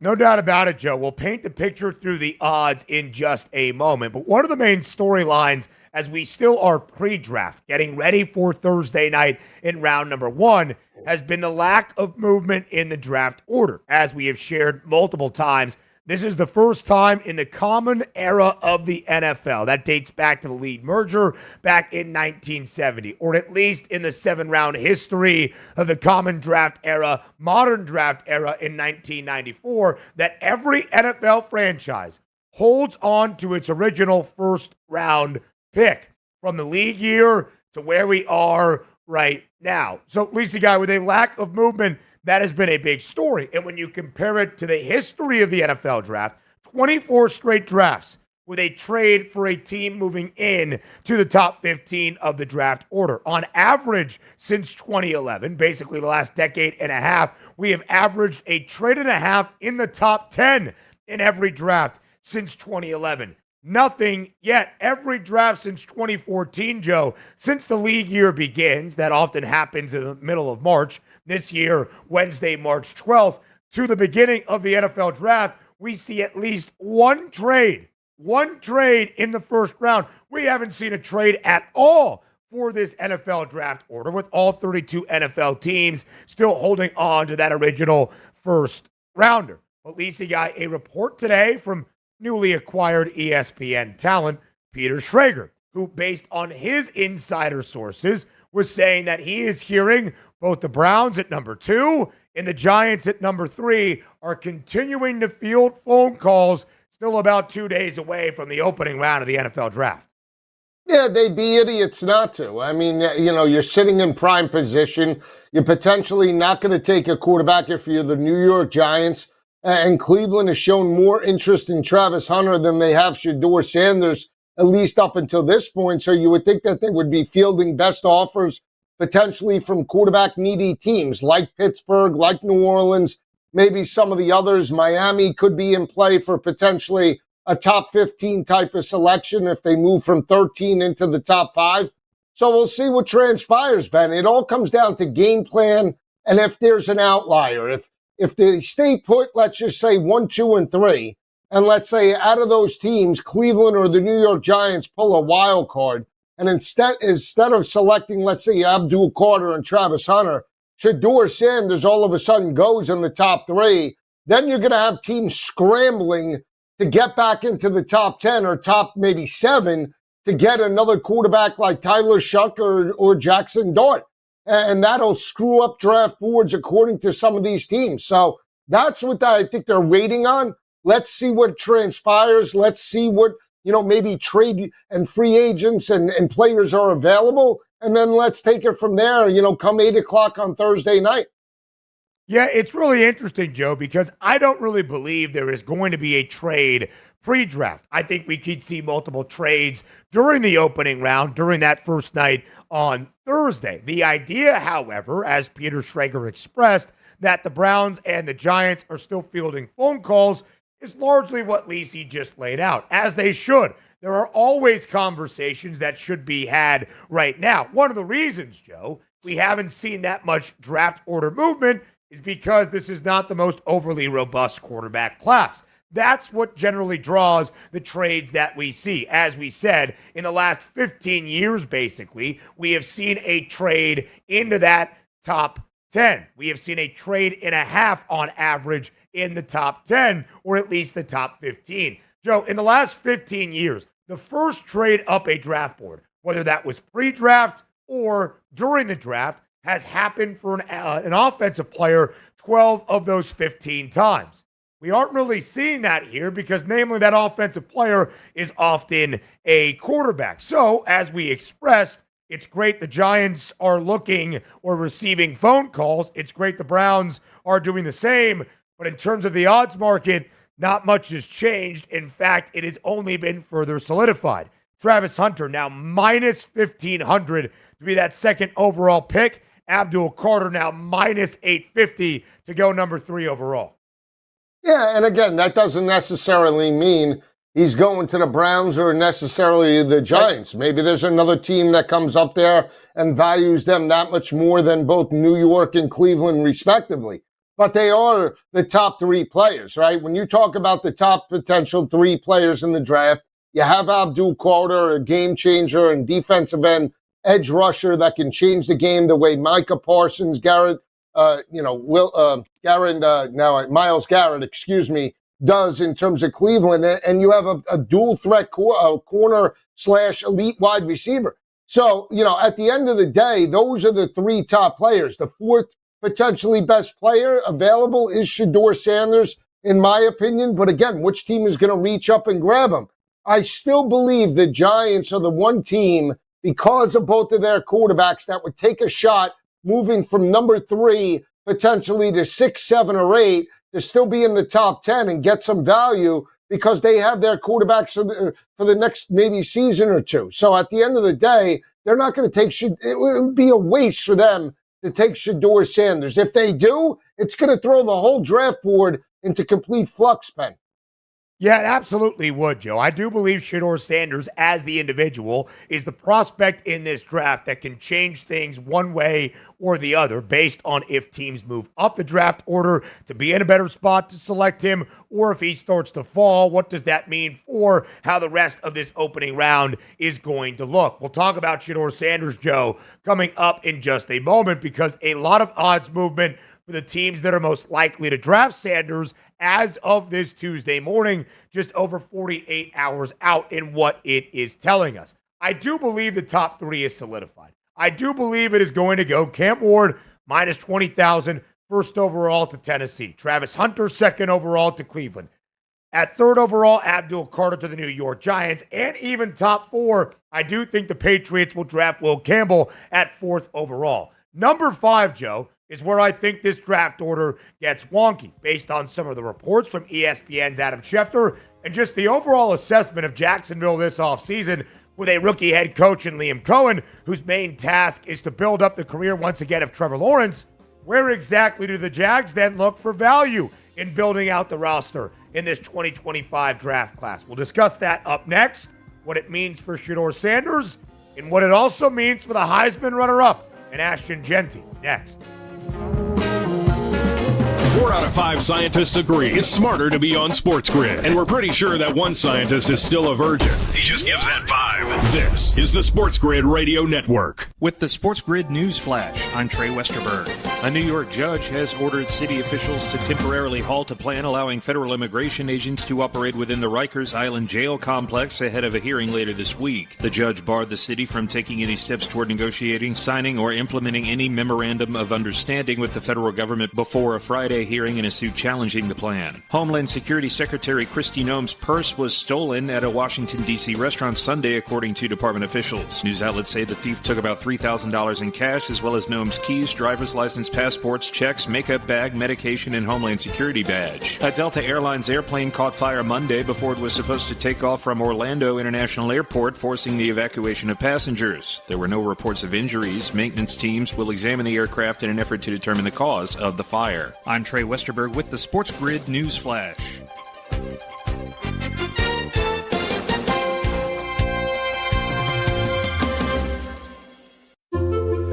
When you partner with CDW, your people get more out of technology. CDW AI architects deliver Microsoft services to automate tasks and boost productivity, helping sales reps connect with more customers, remote teams collaborate seamlessly, and small businesses compete at scale. That's amazing. Make amazing happen. Microsoft and CDW. Learn more at cdw.com/modernwork. Protect your home and auto with a bundle from Progressive so you can stop worrying about them and invent new things to worry about, like snakes in your bedroom. Sure, that sounds incredibly irrational, but now that we've mentioned it, you are a little worried. The odds of one snake, let alone snakes plural, are so slim. But you might want to check. Oh, you're not near your bedroom. Guess you'll just have to sit there and worry about it. So let Progressive protect your home and auto, because you've got enough to worry about. Progressive Casualty Insurance Company, affiliates, and other insurers not available in all states. There's something you should know and always remember. SportsGrid does not increase luck. We're your unfair advantage for the latest sports gaming information. If you're looking for luck, go find a horseshoe. This is the SportsGrid Radio Network. You're listening to Football Full Circle with Joe Lisi and Ben Stevens. Live right here on Football Full Circle, it is FFC. So, Joe, as we look at the odds, and still obviously open to discussion, but right now the top 4 prices for those top 4 overall picks are all at minus 800 or greater. Doesn't necessarily need to be the team that is currently slotted in that spot making the selection, but based on a lack of movement so far, I think it is safe to assume the Titans are going to pick Cam Ward at first overall. At number 2, it's going to be Travis Hunter to the Browns. Number 3, Abdul Carter to the Giants. And number 4, the New England Patriots drafting Will Campbell. Again, that can change. Lisi has told you the Giants could be a team looking to move out of that number 3 overall spot if a team is interested in moving up to maybe go after Shedeur Sanders. But as of this moment, that's how the draft is looking. But at 5th overall, That's where I think things get interesting. ESPN's Adam Schefter reported to start off draft week officially, Jacksonville is viewed as a wild card team. What exactly is going to be their direction of what they're going to do in the draft, who they're going to select, or even if they're going to stay at number 5 overall or make their way out. Let's start with who they might select. Because, Lisa Guy, a lot of odds movement in terms of who is the favorite to be that 5th overall pick in the last 24 hours or so. The interior D lineman out of Michigan, Mason Graham, yesterday was a minus money favorite. It's now plus 140. The guy 40 cents behind him, the reigning Heisman runner-up with one of the great running back seasons in college football history in 2024. That's Ashton Jeanty at a plus 180 price. Yeah, I mean, again, we saw how Saquon transformed the Eagles coming over there, and teams value the running back position as well. This is a very deep running back class, though. And, I understand that Jahmyr Gibbs and Bijan Robinson a couple of years ago came in, and they were taken in terms of the top, 20. And you also look as well, what was it? Travis Etienne and Najee Harris were 19 and 20th overall. A few seasons ago. So, yeah, I mean, Jeanty could be that guy. Is Jeanty looked at like Saquon Barkley? I say no, but, he had a great workout. I don't think he's as athletic as Saquon. Saquon had, a number of different highlight reels, jumping over people, leaping over people, and he did that obviously in the NFL as well. Jeanty's a very productive running back, very physical, very good catching the football. But, I mean, is he a talent that you need to reach up and grab in the top 5? I don't necessarily believe that. I don't think Jacksonville's taking him at 5 overall. If it's not Jacksonville, maybe it is a team like Las Vegas that's 6 overall, or another team like Chicago looking to get into the mix. I just don't see I know, in my opinion, Jacksonville's not taking him. I would probably take a shot on anybody else than Ashton Jeanty top 5, though, if I were making that bet. So I do believe that Ashton Jeanty is going to be a top 10 pick. I think even if the case was right, a top 5 pick if out there. I am not sure the teams that are drafting in the top 5 are a running back away, even a sensational and historic running back away from really making that much of a difference on their roster. Is that the smartest move for the Jaguars, who have a lot of positions of need with a rookie head coach trying to find the best of a quarterback who was paid a lot of money last offseason? I don't think so, Joe. I think there's a lot of other ways Jacksonville should approach this draft. Now, might a team trade in to that 5th overall selection to go after Ashton Jeanty? I still find that a little bit hard to believe as well for a running back, even with the reinvigoration of the running back position and its value in the NFL. When the market opened up for the team to draft Ashton Jeanty, Joe, the Las Vegas Raiders were a minus money favorite at minus 150. They draft 6th overall. The Raiders are still the favored team to draft Ashton Jeanty at plus 110. Jacksonville back by over a $50 at plus 170. The favorite to go 6th overall is Ashton Jeanty, also at a plus 110 price. And Joe, to be a top 10 pick, his price isn't even out there anymore, but yesterday it was minus 2,400. That's kind of the draft odds profile on the reigning Heisman runner-up in Ashton Jeanty. I believe he is worthy of all of that. But what exactly is the team that is sitting there making the move on Ashton Jeanty to be that difference maker immediately? We know Pete Carroll, during his time in Seattle, would sit there in the draft war rooms and often would go after running backs. I'm not sure it'd be the smartest move for the Raiders either, but I do ultimately believe, Joe, that is where Ashton Jeanty ends up at 6th overall.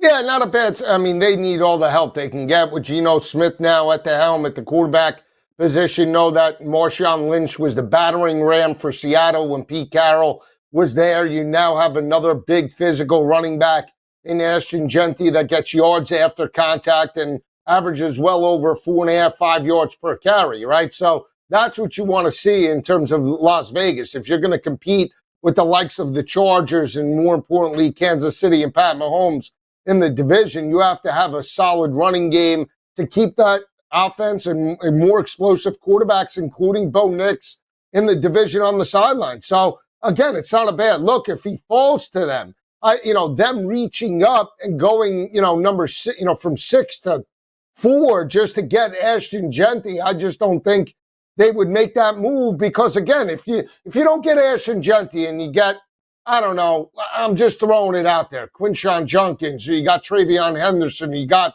another, home run hitter coming out of the running back position, you're not going to have that much of a tail off. And again, I'm not putting Ashton Genty in the same level as Saquon Barkley. I'm just not. From an athletic standpoint, yes, he's a very good running back, but Saquon was realistically, he was an unbelievable, unique talent that we might not see for the next 10 to 15 years, Ben. Yeah, I hear it, right? Saquon Barkley would be the last running back to go in the top 5 prior to potentially Ashton Genty at a plus 155 price being a top 5 pick. Now, I think it is hard to compare those two based on what we have seen Saquon Barkley do, but when you think about setting records, Barkley did it this year in the NFL. Genty did it last year in college football. We'll talk more about Ashton Genty on the other side and what the top 5 looks like and what it means for Shedeur Sanders 2 days out from the 2025 NFL Draft here on FFC. There's smart. And there's not smart. Not smart is hope as a strategy. It's smarter to be on SportsGrid. Keep it here. And win. This is the SportsGrid Radio Network. The SportsGrid Radio Network presents This Date in Sports History. 1970, New York Mets pitcher Tom Seaver strikes out the last 10 Padres for a total of 19 Ks in the game. The real Tom Terrific won a career 311 games and had 231 complete games in his Hall of Fame career. Known as the franchise, Seaver won his only world championship with the Mets in 1969. For SportsGrid Radio, I'm Mike DeMurgis. The Technology Minute with George Capalbo. A new jet lag study of 60,000 trips by normal travelers finds getting up early to catch our flight Sorry, you're already late. makes jet lag worse. To beat the 2-day average recovery time, try at breakfast exposing yourself to bright sunlight while pounding hot coffee. Or right after you land, have a big night out. And finally, a rather bizarre Cornell University study has found shining bright light on the back of your kneecaps for 3 hours stimulates previously unknown circadian photoreceptors until you fall asleep. Follow me at G Capalbo on X and stay tuned to the Technology Minute for more cool stuff like this. The early line. Tell me about the devastating effect for the Pistons saying, we had this game. You had it simple away, and it was campaign on ice, and he served it cold in the fourth quarter. J.B. Bickerstaff took Kate Cunningham out up by 5, and I'm like, that's dumb. Like, just burn a timeout and get their legs back. It's the early line with Ben Stevens and Donnie Rightside. Weekdays, 8 a.m. Eastern, 5 Pacific on the SportsGrid Radio Network. Wherever you go, there you are. Download the SportsGrid mobile app and we'll be right there with you. So now you can get the winning edge anywhere. Even while the wife's talking to you. if you've got an earbud. This is the SportsGrid Radio Network. You're listening to Football Full Circle with Joe Lisi and Ben Stevens. Live right here on Football Full Circle, it is FFC. So, if we think, and we maybe do, that Ashton Genty is a top 5 pick, what does that mean for Jacksonville? What does it mean for the rest of the NFL draft behind him? A plus 155 price right now on Genty to be a top 5 selection, plus 180, second shortest number, only behind Michigan's Mason Graham to be that 5th overall pick. Lisi guy, of course, a lot of that could be predicated on if Jacksonville remains at number 5 or if we see a move up the draft board. Some big news today in terms of the odds board changing around Shedeur Sanders. No longer are the New Orleans Saints the favorites to draft Sanders, as they have been for much of the past 2 weeks. It's not the Giants, who hold the 3rd overall pick. It's not the Browns at number 2 overall.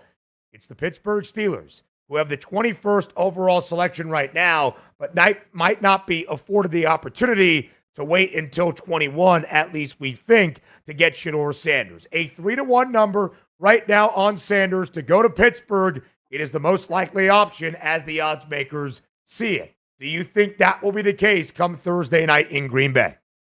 I don't think he's fallen to 21, so that would mean that Pittsburgh has to move up potentially into the top 5 to get him, right? Or at least ahead of New Orleans, which sits at number 9 overall. So I think they have some moves to make. Now, they're the team that at least has some draft capital, per se, in terms of available talent. I know that they don't maybe realistically want to part with DK Metcalf and George Pickens, which is their dynamic, number 1 and number 2 wide receivers, but they still have more players to give up than the New Orleans Saints. That's basically in a complete rebuild, right? So what's it going to take? I'd be shocked if Shedeur fell to 21 overall. I really would. I don't think he gets past number 10 overall. I know that some draft scouts and GMs are saying he's going to be the player on the slide. I just don't see it. But in order for Pittsburgh at 21 to get him now, the favorites at 3-1, they're going to have to trade into the top 10, in my opinion, and reach up and grab him before New Orleans does. So that's the interesting thing, right, Joe? Why are the Saints now the 4th most likely team to draft Shedeur Sanders? What has changed in the past 24 to 48 hours? Why are the Pittsburgh Steelers now the favorites? Is that because Shedeur is on the slide, that he could slip all the way into the 20s? Is that because we have heard Pittsburgh is going to be ultra aggressive? There hasn't really been those indications right now to move in front of New Orleans, to move into the top 10, to move into the top 5. That's what I find the interesting X factor in this conversation. I will say this. We have looked often at the odds profile for Shedeur Sanders, and you use all of those numbers and all of those prices to try to present the most likely opportunity. Well, Shedeur Sanders is now a plus 135 price to be a top 10 pick. Yesterday, Joe, that was greater than a $2 minus money favorite to go in the top 10. So that price has moved back ever so slightly as well. And Joe, as we have laid out, at least on paper right now, after New Orleans at number 9 overall, teams 10 through 20 would have to make a surprising, if not shocking, move to go after a quarterback, to go after Shedeur Sanders before you get to Pittsburgh at 21st overall.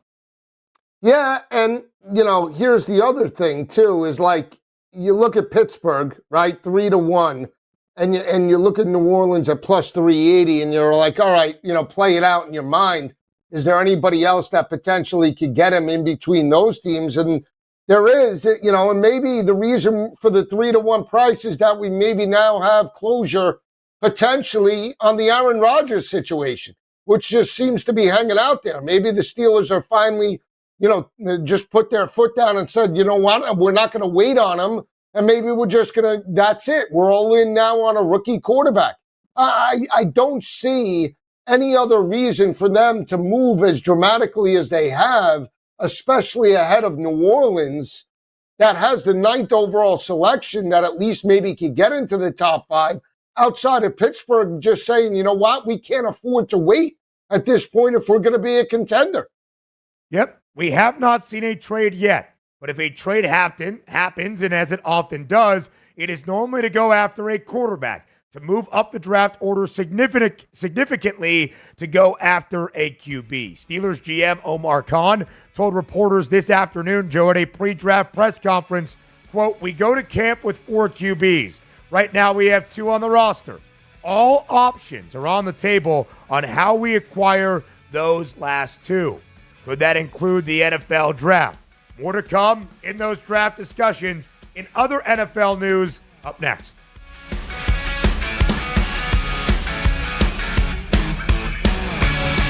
The winning edge. You've got it. But not everybody has it, because not everybody listens to us. But we're working on that. This is the SportsGrid Radio Network. Progressive presents the SportsGrid Sports Flash. I'm Chuck Sanders. The NCAA Division I Board of Directors Monday proposed deleting 153 longstanding rules from its handbook, a move that could allow schools to share financial benefits directly with athletes. Stanley Cup playoffs Monday, the Capitals beat the Canadiens 3-2 to go up 1-0 in the series. The Jets beat the Blues 2-1. Winnipeg takes a 2-0 series lead. The Stars and Avalanche are now tied at a game apiece after Dallas beat Colorado 4-3 in overtime last night. The LA Kings up 1-0 on Edmonton after a 6-5 win last night. The Kings able to hold off a 4-goal rally from the Oilers in the third. NBA Monday, the Pistons beat the Knicks 100-94 to tie that series at 1-1. The Clippers scored a 105-102 win at Denver. That series now tied at a game apiece. Save big when you bundle auto and home, renters, or condo with Progressive. That's the SportsGrid Sports Flash. I'm Chuck Sanders.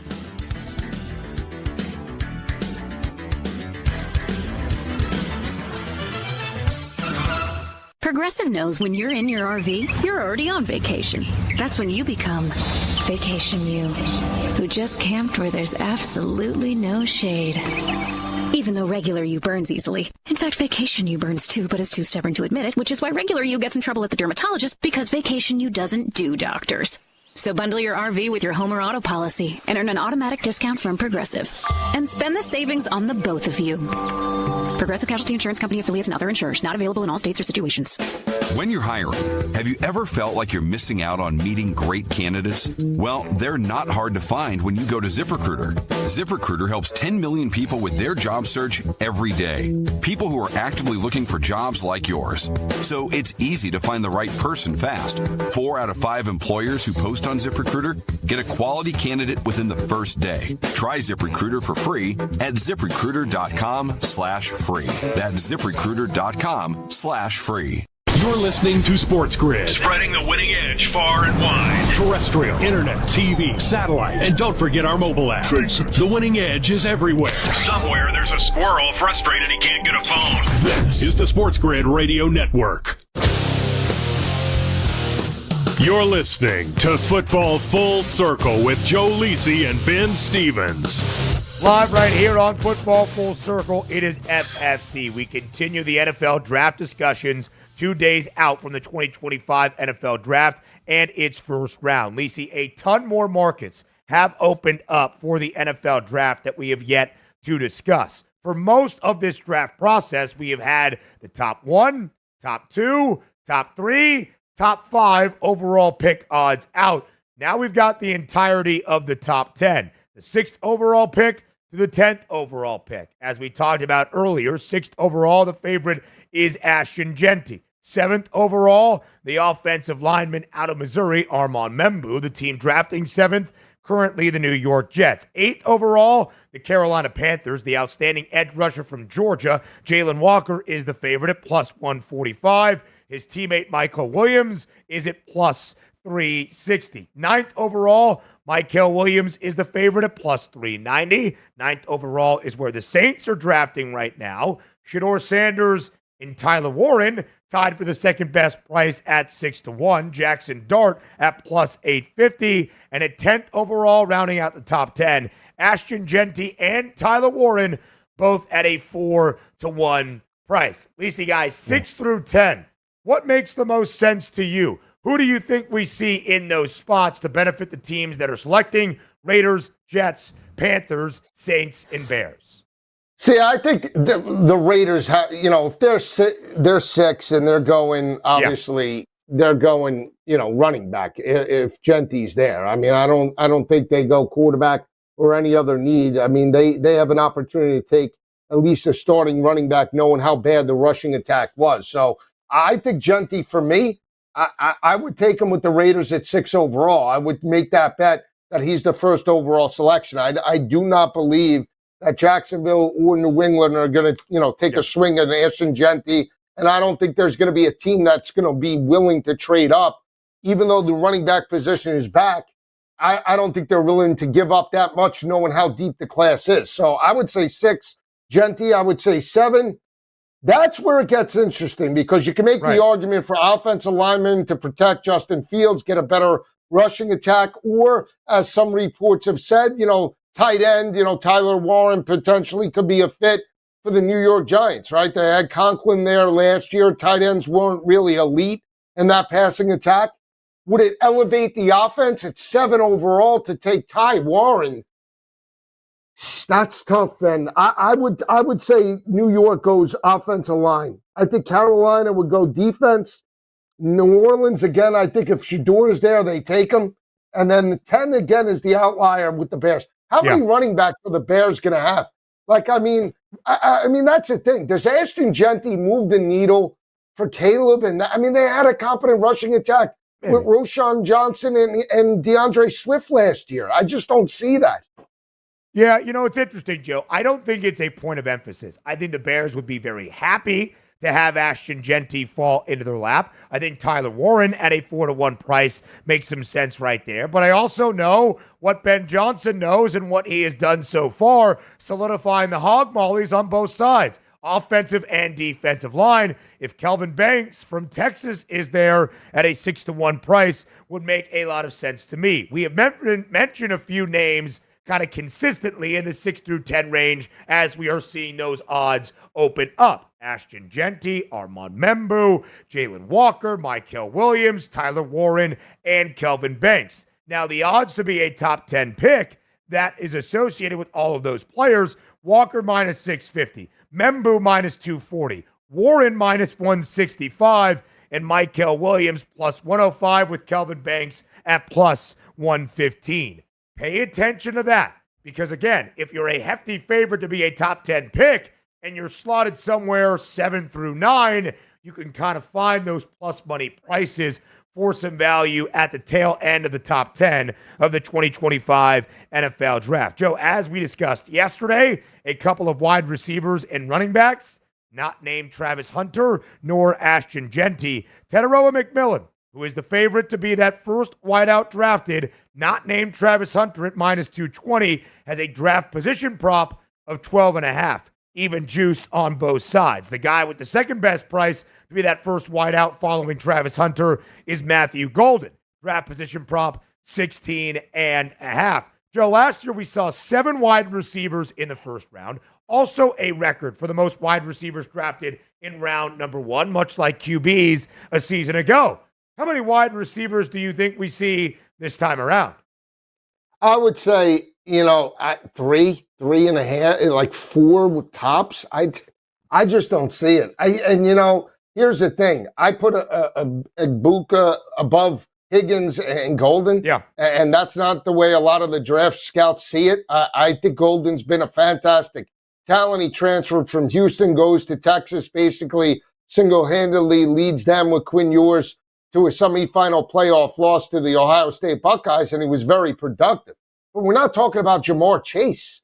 We're not talking about Justin Jefferson. I mean, he's just a productive receiver.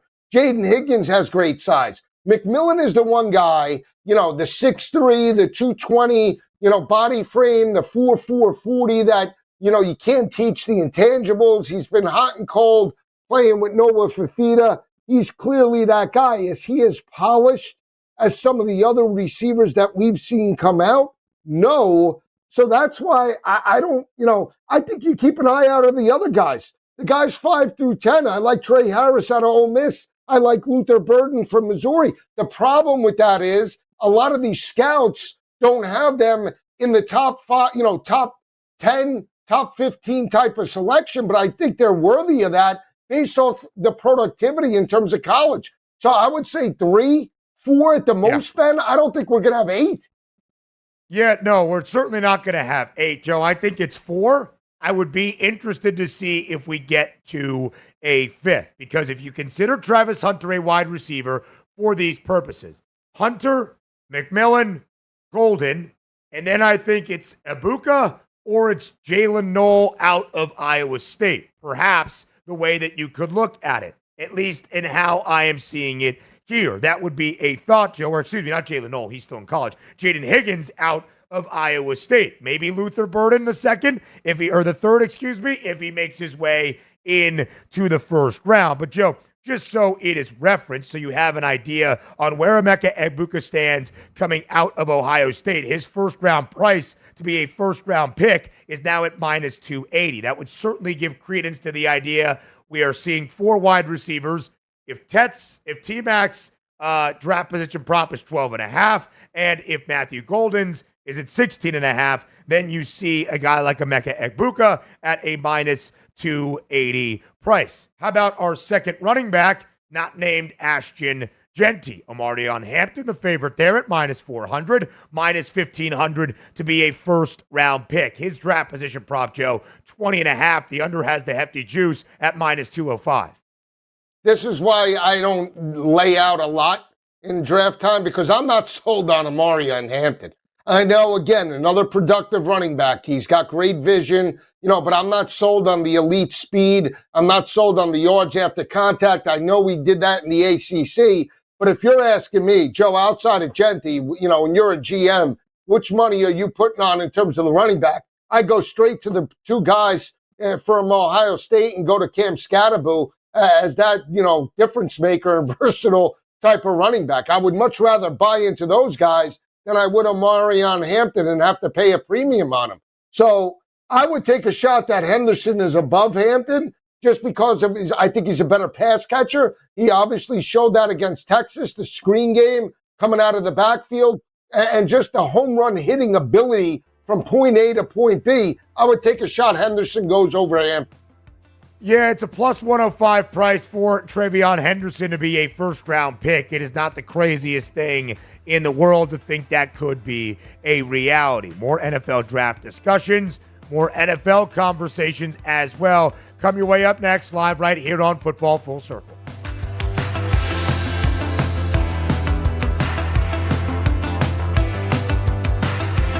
We're not saying every SportsGrid listener is a legend, but you might start thinking about who's going to play you in the movie. Just saying. This is the SportsGrid Radio Network. With the SportsGrid News Flash, I'm Trey Westerberg. A Delta Airlines airplane caught fire Monday before it was supposed to take off from Orlando International Airport, forcing the evacuation of passengers. There were no reports of injuries. Maintenance teams will examine the aircraft in an effort to determine the cause of the fire. A New York judge has ordered city officials to temporarily halt a plan allowing federal immigration agents to operate within the Rikers Island jail complex ahead of a hearing later this week. The judge barred the city from taking any steps toward negotiating, signing, or implementing any memorandum of understanding with the federal government before a Friday hearing in a suit challenging the plan. Homeland Security Secretary Kristi Noem's purse was stolen at a Washington, D.C. restaurant Sunday, according to department officials. News outlets say the thief took about $3,000 in cash, as well as Noem's keys, driver's license, passports, checks, makeup bag, medication, and Homeland Security badge. I'm Trey Westerberg with the SportsGrid News Flash.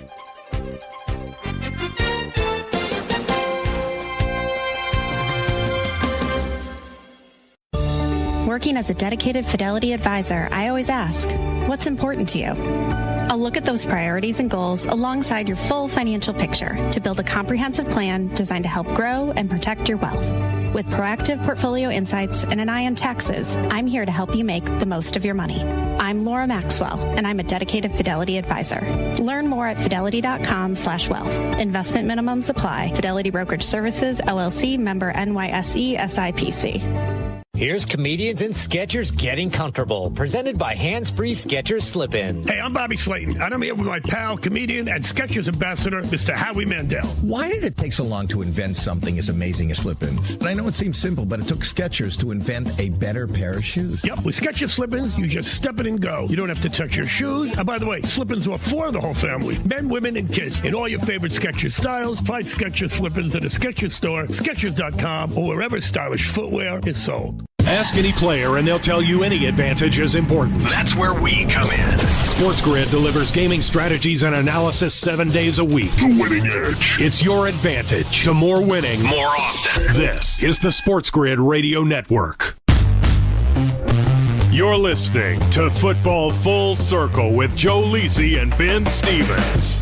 Live right here on Football Full Circle, it is FFC. We will continue to discuss the NFL Draft all week long over the next 2 days, Wednesday, Thursday, with Lisi and I getting you ready for night number 1, round number 1 in Green Bay. And of course, any of those big moves we see in the odds, we will present for you. We might even delve into a top 10 mock draft based on what we see happening for the 2025 NFL Draft. But, Joe, some news elsewhere around the National Football League at this time. We have seen voluntary offseason workouts begin within NFL facilities around the league in the last couple of weeks. The earliest starters, those with a first-time rookie head coach in those organizations, or just a rookie head coach in general. So we've seen the Bears.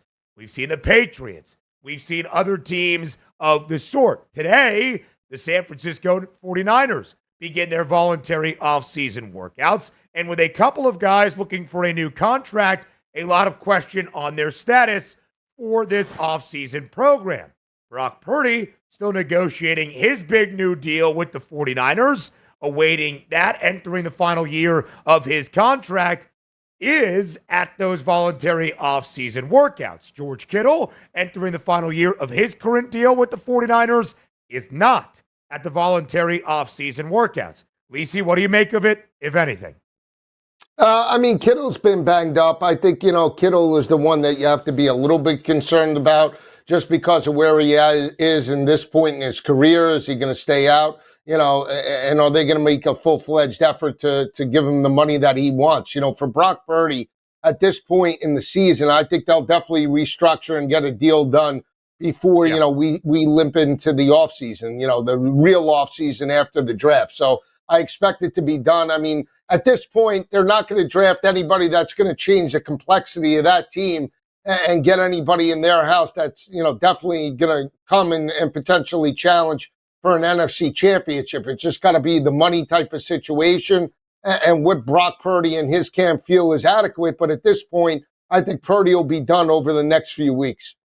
Yeah, I do as well, Joe. And as we often see around the NFL draft, that's where things pick up. Not comparing Brock Purdy to Lamar Jackson, but on the day of the NFL draft now, 2 years ago, 2 off seasons ago, when he signed that contract extension with the Ravens after being placed under the franchise tag. It happened on the day of round number 1 of the 2023 NFL draft. Joe, the 49ers are a fascinating team, one that always looks optimistic from the odds perspective, but frankly, outside of playing in the NFC Championship game and winning a few of them, they haven't done all that much. 4 of the last 5 seasons prior to last year, the 49ers played in the NFC Championship game. Of course, they won it twice, playing in the Super Bowl 2 times in the last 6 years, coming up short against the Chiefs each of those 2 times. When the offseason markets opened up, Super Bowl prices, conference prices, the 49ers were in front of other NFC contenders like the Rams, Commanders, Packers. Now the 49ers squarely in that group. San Francisco tied for the 5th best price to win the NFC Championship, Joe, at an 11-1 number. Philadelphia plus 310, the Lions 5-1, the Rams and the Commanders 9-1 and plus 950 respectively, both now in front of the 49ers. That was not the case when this market opened up earlier in the offseason. Yeah, again, when you just look at the Niners as a whole, we don't know what to expect, big picture from them. From a price perspective, they're right where they were prior to the start of last season, right? And you have so many more question marks considering this team. Are you coming back from injury? McCaffrey, right? Brock Purdy, George Kittle. If they're all back, are you saying that, they're just 1 or 2 players away from just being, an NFC championship contender like the Philadelphia Eagles? I don't believe so. I still think they need wide receiver depth in this draft. I still believe they need difference makers on the defensive side of the ball, especially in the front 7, the way they broke down last year. So, here's the thing. What do you suggest moving forward for San Francisco? For even if they sign these players and everything is all well and good, I can't back them from an NFC odds perspective, and I certainly can't back them from the draft saying, you know what, they are 1 player away from changing everything. That puts the cherry on top.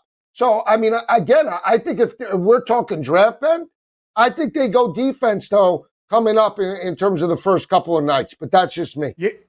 Yeah, I would agree, Joe. I think that will be a priority for San Francisco. Of course, the Niners last year, 6-11. Not what was expected. Injuries, the main plight and the reason why We get all of that. But the Niners, who are considered a team that could be a conference or a Super Bowl contender next season, drafting 11th overall. The most likely option, D lineman plus 150, offensive lineman plus 160 in terms of what the 49ers are looking at with that 11th overall pick. Could it be a guy like Kelvin Banks, if he is still there on the O-line to protect Brock Purdy? Could it be a defensive lineman along the lines of Mykel Williams, Shamar Stewart out of Texas A&M? It would seem, Joe, it will be an offensive or defensive line presence for the 49ers first and foremost. And then we'll see what they do the remainder of the draft. I do agree, though, with where the odds have changed, that the Rams and the Commanders should be in front of the 49ers. Too much odds optimism on a team that has proven it in the past, but has had a couple of uneasy off seasons. This one included the last few years. All right, Lisa, I think that does it for our NFL conversations. Let's tease something up that you'll finish with on the other side of the break. And that, of course, our first ever college football quarterback trade. Nico Iamaleava leaves Tennessee, heads to UCLA. So UCLA, who received a transfer portal commitment from App State quarterback Joey Aguilar, who was there in the spring and looking pretty good, goes, all right, well, you're going with Nico. I'll go to where Nico once was. And he is now transferred to Tennessee to be the quarterback for Josh Heupel. Crazy times, huh, Lisi? Yeah, and then Nico's brother, right, all of a sudden left Arkansas and is headed to Pasadena. Unbelievable. Madden Iamaleava, who was originally committed to UCLA before decommitting and going to Fayetteville. They need the studio for interviews. Joe Lisi takes you home on the other side of the break on FFC. Luck is winning the lottery. Strategy is settling your divorce before cashing in the ticket. It's smarter to be on SportsGrid. Get the winning edge. This is the SportsGrid Radio Network. SportsGrid TV and radio networks are the premier streaming video and audio channels dedicated to serving the sports wagering audience. Found on major smart TV platforms and streaming on SportsGrid Radio and Sirius XM Channel 159. SportsGrid's real-time data, expert commentary, and entertaining analysis transform viewers into informed sports enthusiasts. Our weekday radio lineup begins with the early line at 8 a.m. Eastern with Ben Stevens and Donnie Rightside. Donnie joins Kevin Walsh on Money Line at 11 a.m. Eastern, followed by Football Full Circle at noon Eastern. Kaplan and crew join the party at 1 p.m. Eastern. And Pharrell, Coast to Coast, keeps things rolling from 3 to 6 p.m. Eastern. Get in the mix with Kevin Walsh and Game Time Decisions at 6 p.m. Eastern. Evenings simmer with Carver and Lisi. Then boils over with Gabe Moritzi on Sports Rage Late Night at 10 p.m. Eastern. To find out where to find SportsGrid that's best for you, go to sportsgrid.com. It's smarter to be on SportsGrid.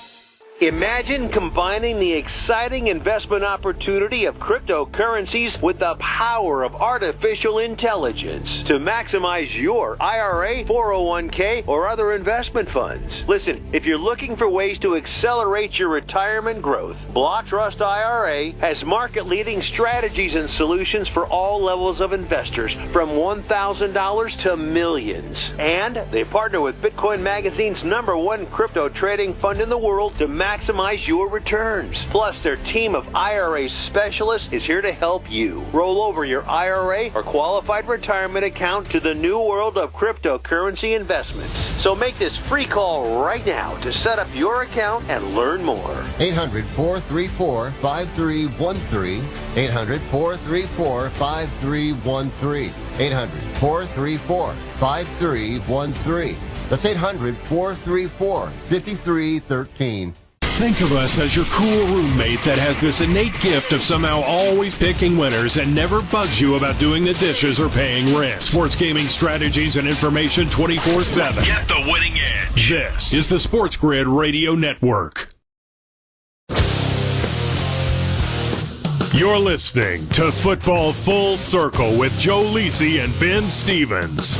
All right, back on Football Full Circle. Ben, myself, and Kevin Walsh, Mike Blewett, and Adam Kaplan will be live on Thursday night covering first round of the NFL draft. But to Ben's point about Nico and Joey Aguilar, it is an intriguing situation when you think about what transpired in Knoxville, him going to UCLA and Pasadena, and what potentially the Vols get with Joey Aguilar. Let me just say this about Joey Aguilar as a quarterback. 23 touchdowns, 14 interceptions. He was battle-tested, stepped up in some big games, especially a couple of years ago against ACC competition like the North Carolina Tar Heels. He's a mobile guy. He has the ability to just step in and play in Josh Heupel's scheme. And that's the biggest thing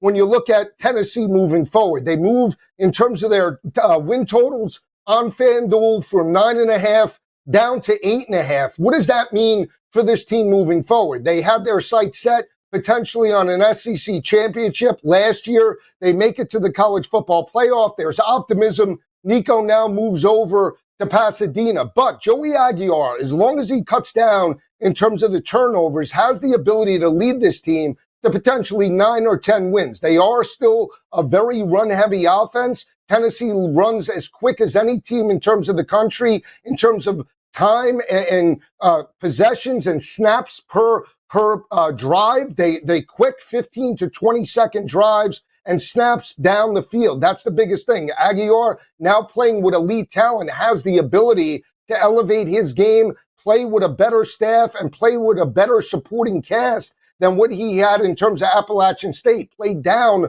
a little bit to the level of competition last year. Appalachian State was looked at as one of the better teams in terms of Group of Five, started very slow, got absolutely abused by the Clemson Tigers. He only completed 18 of 41 passes in terms of that matchup. They got blown out, allowed 66 points in terms of that matchup, and just never lived up to expectations last season. I think when you look at Tennessee now, with Aguilar at the helm, 8.5, 8, right in that area is not bad in terms of the betting perspective. He still has the ability to elevate his game, potentially throw for 25 to 30 touchdowns this year. The defense could be a little bit better. Even though they lose Pierce, they have playmakers there and a foundation in place. Even though they lose Dylan Sampson, they do return 3 of 5 starters on the offensive line. As long as they can run the football and schedule lines up, I think Tennessee could be right there now that they have a competent quarterback at the helm. We left off talking about the NFL draft. We left off talking about the potential deep running back class. I also think it's a very deep tight end class, and Ben, myself and Kevin will get into it on Thursday night. I just think when you look at the tight end class and running back class and you just look at it, we talk about Amari on Hampton. I like Travion Henderson. I also like Quinshawn Junkins. Dylan Sampson's another running back to keep an eye out on. Taj Brooks from Texas Tech, the ability to catch the football out of the backfield. When you look at some of the others, Cam Scatterbu single-handedly carried Arizona State to a college football playoff appearance. These type of players that not just you can get in the first round, but potentially the second and third overall rounds and the middle rounds are where teams can carve out and get depth at every position. When you look at the tight ends, everybody's talking about Loveland from Michigan and Ty Warren from Penn State, but you do have Fannin that is a great big body from Bowling Green. He potentially is a third or fourth round selection. Mason Taylor now, you look on FanDuel, plus 105 to be a first-round selection this coming Thursday night. That's intriguing when you think about it. Jason Taylor's son has the NFL pedigree, played in a very pass-happy offense with LSU. Not a very dominant run blocker at the tight end position, but in terms of route running ability, Mason Taylor is a player that can elevate his game and create mismatches similar to what you see in terms of Brock Bowers. He's not as dynamic in terms of the stature and size as Brock Bowers, but he has great hands, he has great speed, and yards after catch is something that you have to keep an eye out for Mason Taylor. If he doesn't go in the first round, he's definitely a second or a third round guy that if a team picks him, could be a first-round starter and a first-team starter this coming season. We'll be with you tomorrow breaking down more NFL draft. For Ben Stevens, Danny Ohlers, I'm Lisi. Have a great day, everyone. We'll see you tomorrow.